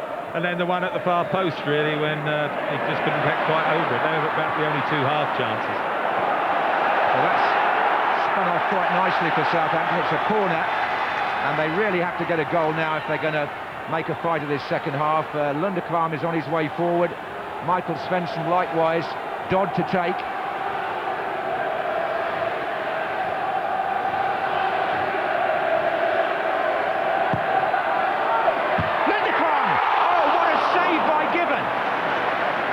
That was nearly the Norwegians' first ever Southampton goal.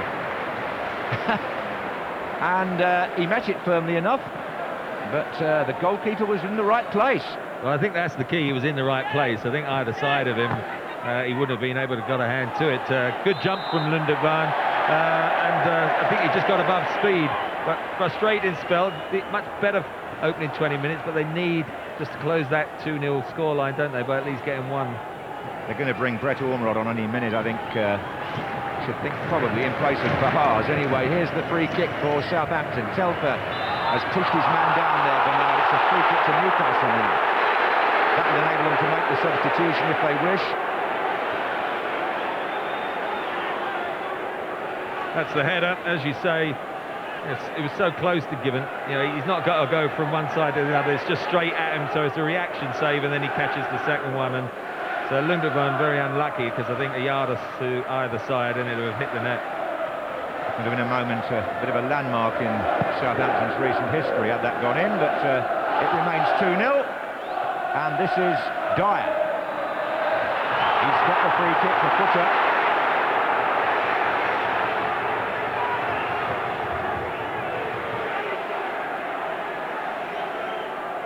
And Alan Shearer will probably have a bit of a look at this. It's 30 yards out, just under. And Southampton forming a wall. It's only when it becomes less than 35 yards that anyone else other than Robert gets a look at. Robert's put it down. He's sort of pushed the grass down in front of the ball as if to indicate to Alan Shearer, look, I think this is more my range than yours. Whether Solano and Shearer will let him do that remains to be seen. Well, there's been a committee meeting. The referee has actually pushed the Southampton wall back what he considers to be the full 10 yards. I'm not sure they are, but anyway.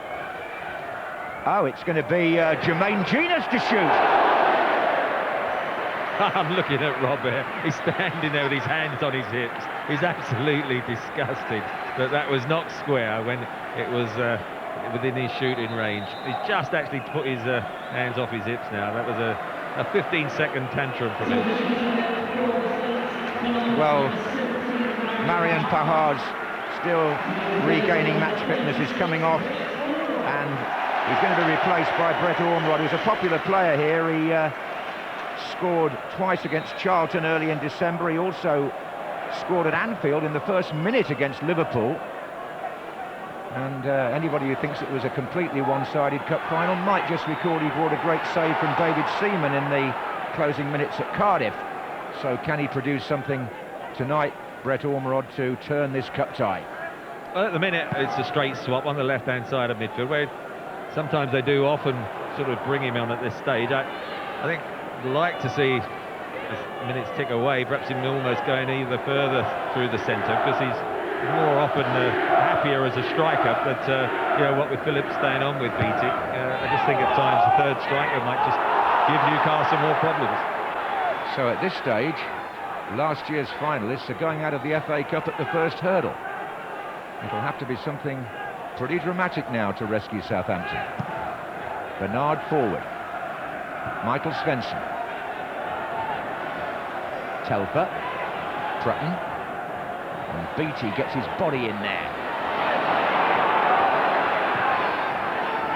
Now Shearer can just tuck this on. He did to Dyer. And Dyer's quick in these situations. He's going to take on Michael Svensson. He's clear. Kieran Dyer. What a great goal. Oh, that's one of the best goals of the third round, surely. Dyer is back with a real bang. 67 minutes gone, and Newcastle are almost out of sight. 3-0 now. Dyer's second, and what a nice astute flick here by Shearer that put Dyer away. He's got Buzz Brutton. Now it's a matter of Michael Svensson. He's away from him. He tucks it away from Niemi, Trevor. Well, it's just the first touch, as you say. Once he's got away, also Lundevan chasing back, tries to pull him back to put him off balance, but I think you've got to say well done Bobby Robson, because he called it beforehand with lack pace without Bellamy playing in that role. He does well to wrong foot Svensson, because he's a good defender, was backpedaling, didn't want to commit himself, didn't knock it too far forward, which enabled Niemi to come out and block it, and then on his left foot, having made the turn with his right, he tucked it in the corner superbly, and it's been a great night for him. Well, how perverse football can be. This time last year, Southampton were beating Tottenham 4-0 here in the third round. This year, 3-0 down to their opponents here at the same stage. And as Robson said in the interview beforehand, well, we're playing Dyer not really alongside Shearer, but in the little holes. And here's a chance for Anders Svensson at the other end. And it's come to Telfer. In the little holes. They've been big holes, really, as far as the Southampton defence is concerned, or he's made them bigger anyway.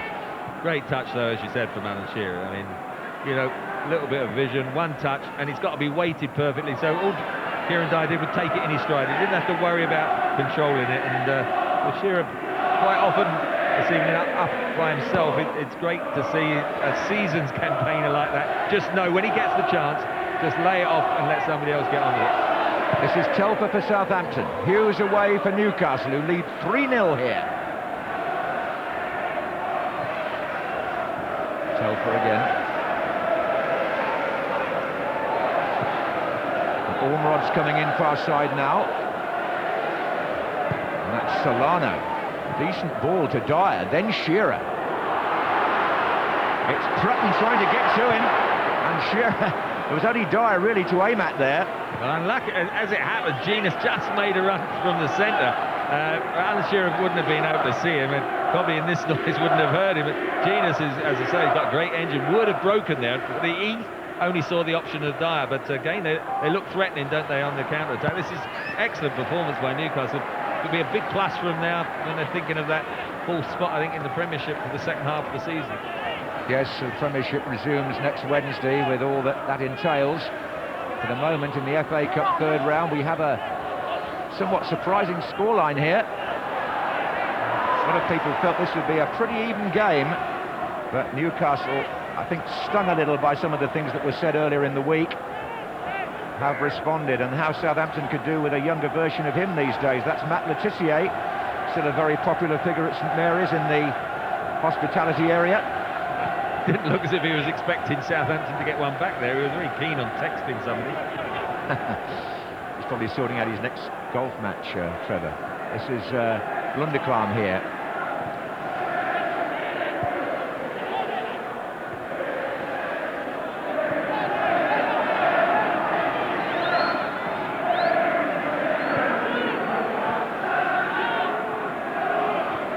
This is Robert.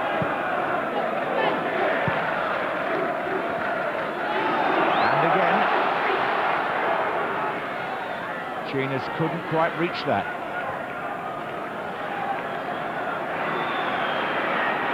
Phillips is trying to pull away all the time from Woodgate, but he's getting no change at all out of the Newcastle centre-back.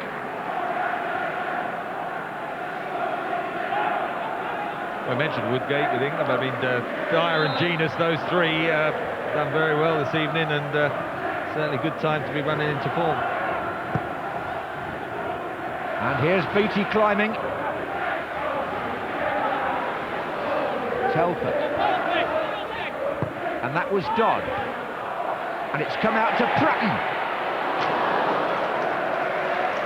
Hasn't scored yet since he joined Southampton from Nottingham Forest, David Pratton. He was cut-tied when he came here last year, but this is the real marksman of the night, Kieran Dyer. Look at this again, Trevor. Well, his first touch from Shearer was crucial, as was his first touch, because it just took it into his stride, then cut across Lundevang, took him out of the game, and got away from him then, which enabled him then to come outside Svensson, and then Lundevang tried a little tug, but on his left foot, didn't hesitate. He obviously favours his right, but he's quite comfortable with his left, and just tucked it into the corner. Terrific goal. Well, the endless debate about who should play on the left side of the England team hasn't been resolved, although I know when they first came over, Eriksson and Tord Grip thought that Dyer might be versatile enough to do that job. He certainly showed an eye for goal tonight. Anyway, here's, not on the left side necessarily, but here's Telfer. Robert to Bernard. Jenas.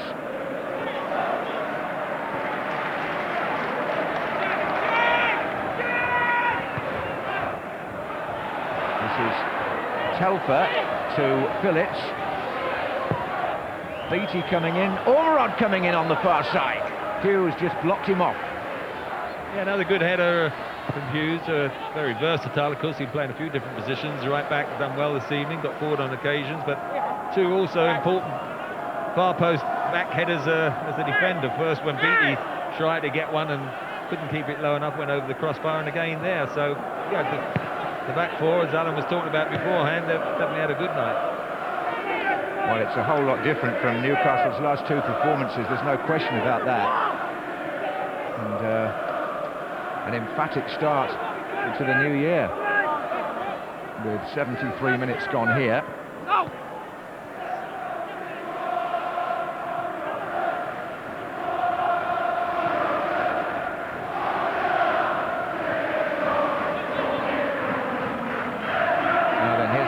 Southampton, Ormod's over on the left, so too here is Higginbottom. Phillips closing in here, Bramble is the defender.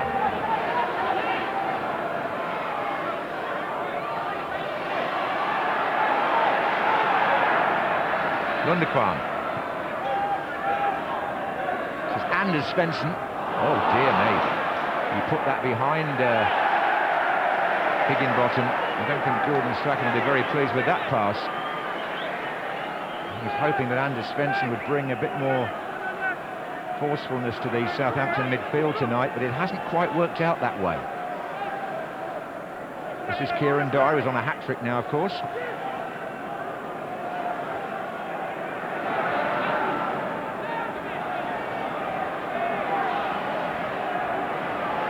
It was Telfer who hesitated, really.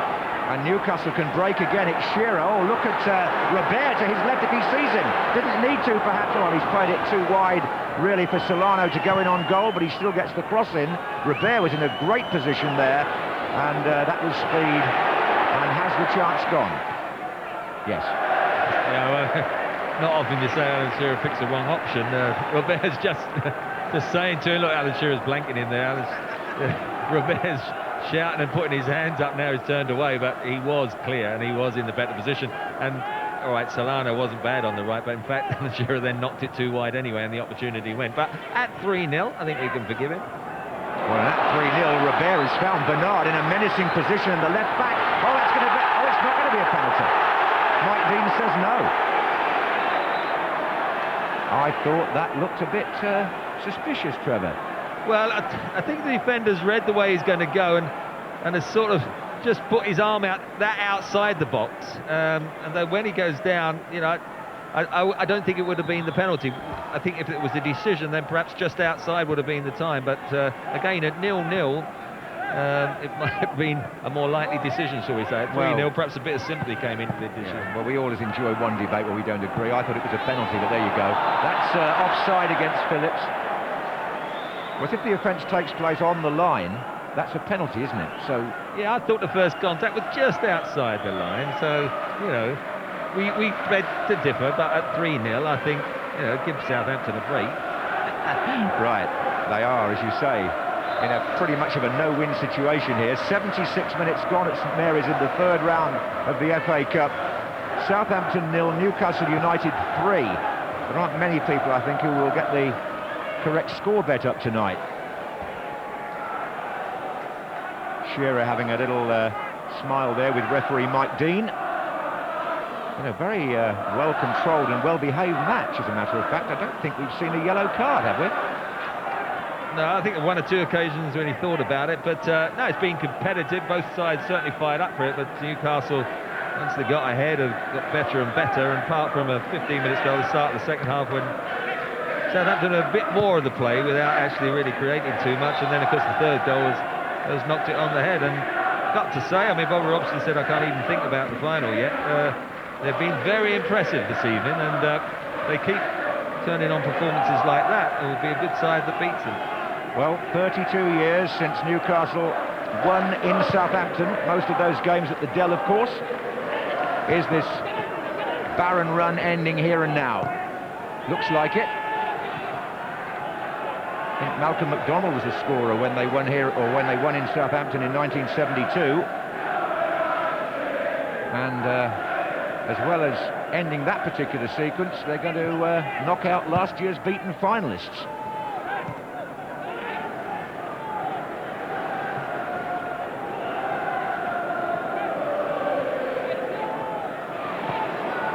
Bramble just getting a little casual there.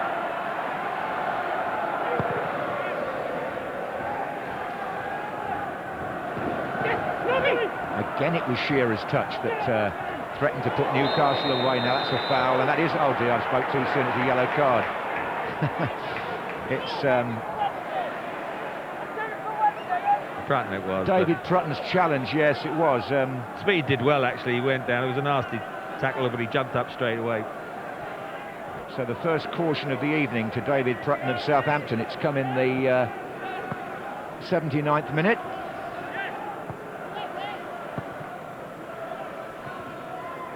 Here's Speed. Genus.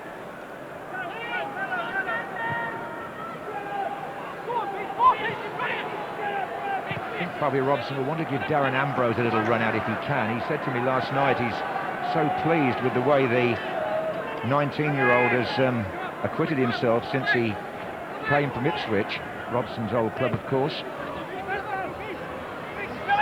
BT.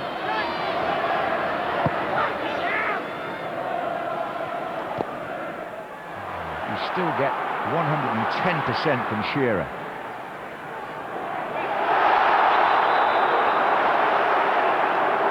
That's going to be a free kick in favour of Svensson. Shearer there, as committed and as involved in the 80th minute as he was from the kickoff.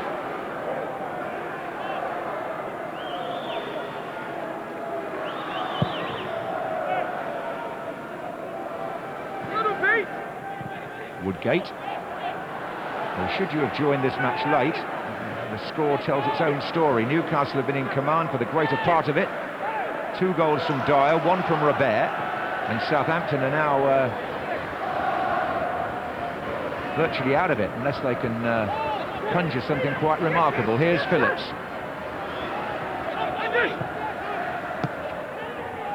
We've got Beattie in the centre here, waiting for a cross. And there it is, and there's the clearance by Bramble.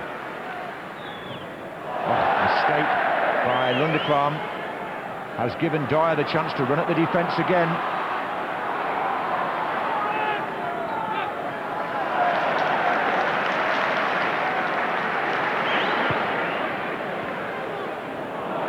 Well, Bramble once more steps in, very composed. He's found Robert.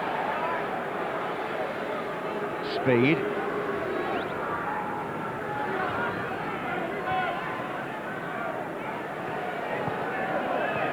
Genus. Shearer just to his right. Here. Genus the only one in the centre now though for Newcastle. Nobody else had bothered to make the trip. Easy for Niemi. Yeah, I think they thought about the shot and then let it go across out wide, and only just Genus there. But again, he's had a very good match, breaking forward on a number of occasions, and he and Dyer have interchanged well. This is Anders Svensson. Ormrod out left. Anders Svensson's distribution in the second half has been fitful to say the least. And Ormrod was once again the intended recipient. It was a trigger for a few to get up off their seats in front of us, and looks as if Bobby Robson applauding. Albert Solano coming off, gives them good shape on that side. That's the role I would have thought Ambrose would take over on that side, and then we got Luar, and it looks as if Kieran Dyer has got his couple of goals, had a good workout, shake of the hand, and I think Bobby Robson understandably says, well done, son. Well, they're all saying that as Dyer goes off. It's Ambrose, number 17, who's come on for Norberto Solano, and Lamano Luar coming on for Kieran Dyer. That double substitution by Bobby Robson in the 83rd minute.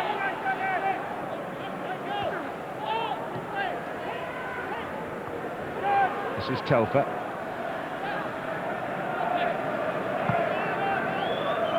Prutton.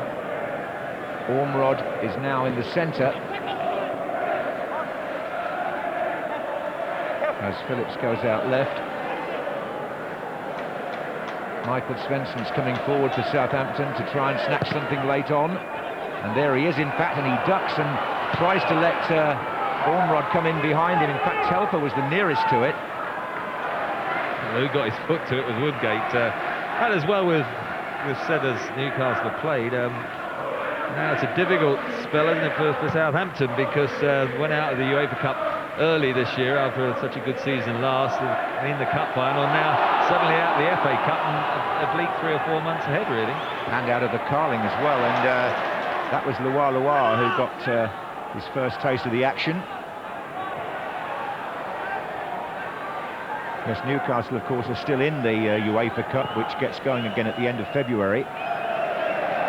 Now then, Prutton with Ormrod far side, Higginbottom overlapping. Anders Svensson.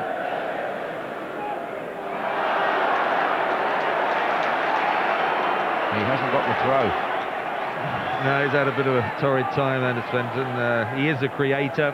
He likes a little bit of time on the ball, but it's not been that sort of match, has it? And just got hurried into errors, really. Gordon Strachan's only made the one change. And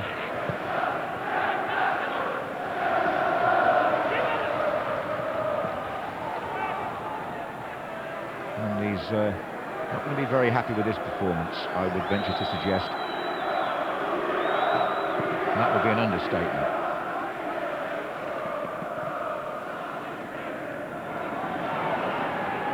There's Hughes for Newcastle, who really set the ball rolling for them by making the first goal. Genus. Luar.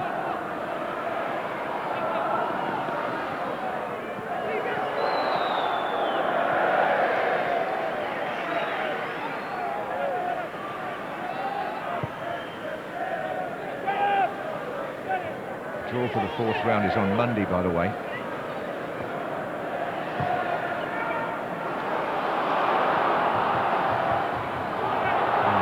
Loire making a nuisance of himself on the far side. He's got the ball, and Shearer's in the centre here for Newcastle, hunting down Lundekvam.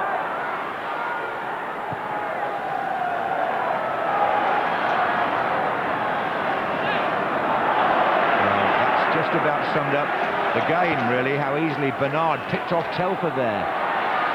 And Bramble once more ahead of Beattie.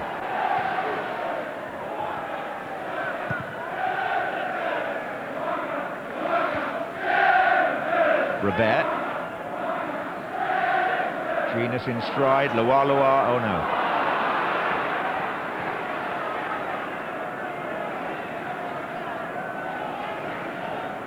We're going to see another Newcastle substitution. Hugo Viana, the young Portuguese player who's coming up to his 21st birthday, is waiting to get on.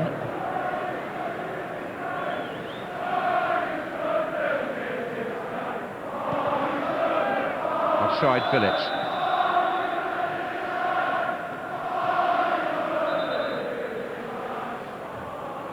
And this is the change, and Laurent Robert, who scored the second goal, is being brought off.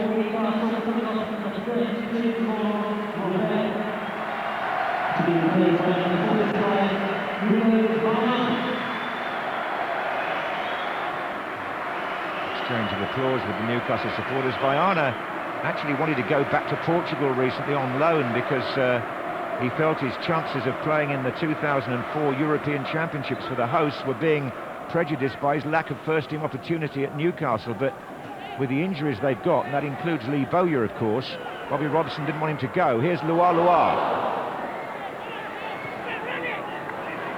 Ormerod. Well, now then, Beattie. Can he get something back? Given, who's been largely unoccupied tonight, comes out to clear. This is Telfer. And because Given had come out, he tried from distance, but the goalkeeper was safely back. It was over-optimistic to the extreme, wasn't it? Viana, one of those players I think who prefers to play more centrally, doesn't like being out wide, so not going to get much chance to show anything tonight. And I must say, Robert looks to be full of running and confidence and form, and going through one of his good spells, but Viana never going to get the chance to go back during January. We'll have to wait and see. Well, it's the Newcastle faithful who've come all that distance. Just over 3,000 of them who are making all the noise inside St Mary's Stadium now. They know their team are on their way into the fourth round of the FA Cup, and well deserved. Have you any great theory as to why the game has been so one-sided? Well, I just think Newcastle started extremely well, have had the confidence once they've gone ahead. Individual performances like Dyer, Genus, Woodgate, the England trio have been excellent, and really Southampton, particularly in the midfield area, haven't performed. I think in midfield with Solano and Speeds, their experience alongside Genus and Robert, and then Dyer dropping deep, they've just given them the total control. Very similar to like Arsenal, where they struggled in midfield. It hasn't been on very long, but Viana had a crack at goal there, and he was right behind it. Oh, look at this, it's Genus, and he's got options right and left, and Loire is in here for Newcastle, and should really have made it 4. They should have done, but the confidence is shredded at the back.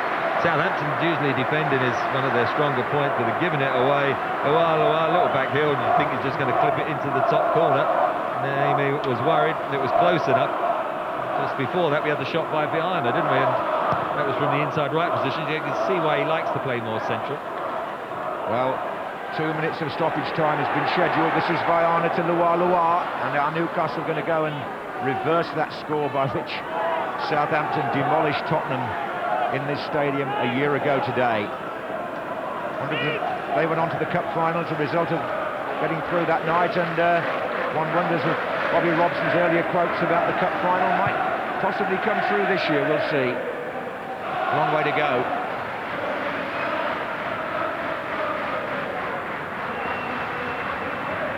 But if one of the big three, as they call them, are not going to win the FA Cup, there's a big opportunity for the likes of Newcastle and Liverpool. Well, Newcastle and Liverpool are the two big sides who we're seeing this weekend, who, be frustrated when they look at the top of the Premiership, see those three so far ahead, and they'll be wanting to have a better second half of the season in all different departments. And the FA Cup is a coveted trophy that I'm sure Newcastle and Liverpool have got their sights on. Newcastle today, I've got to say, have played extremely well. I've been very, very impressed with them, and it's a great start to 2004. Yeah, this is Newcastle's most impressive performance for some little time, certainly away from home, and they're ending the match on the attack. We're playing the time that Mike Dean will add on. It's a free kick on the far side. Vaiana will take it. Shearer's there. Lualua was there. I think he should have scored again. He could have had a couple of goals. Again, the marking, a bit wayward. Virtually a free header. Didn't seem to get the timing or the power behind it. It went pretty comfortably in the end to Niemi. Yeah, I think he needs a goal, doesn't he, Lualua? I think he's scored really since last February in the first team. Anyway, here's Southampton for a late consolation. It doesn't come. This is Speed. And we're in the final minute of stoppage time at St Mary's. And one of the quieter nights of Shay Gibbons' career. He made the save stretching upwards from Lundekvam's header. That was possibly a key moment, but there haven't been many from the Southampton point of view. Oh, Trutman tries to knock it back over the goalkeeper's head.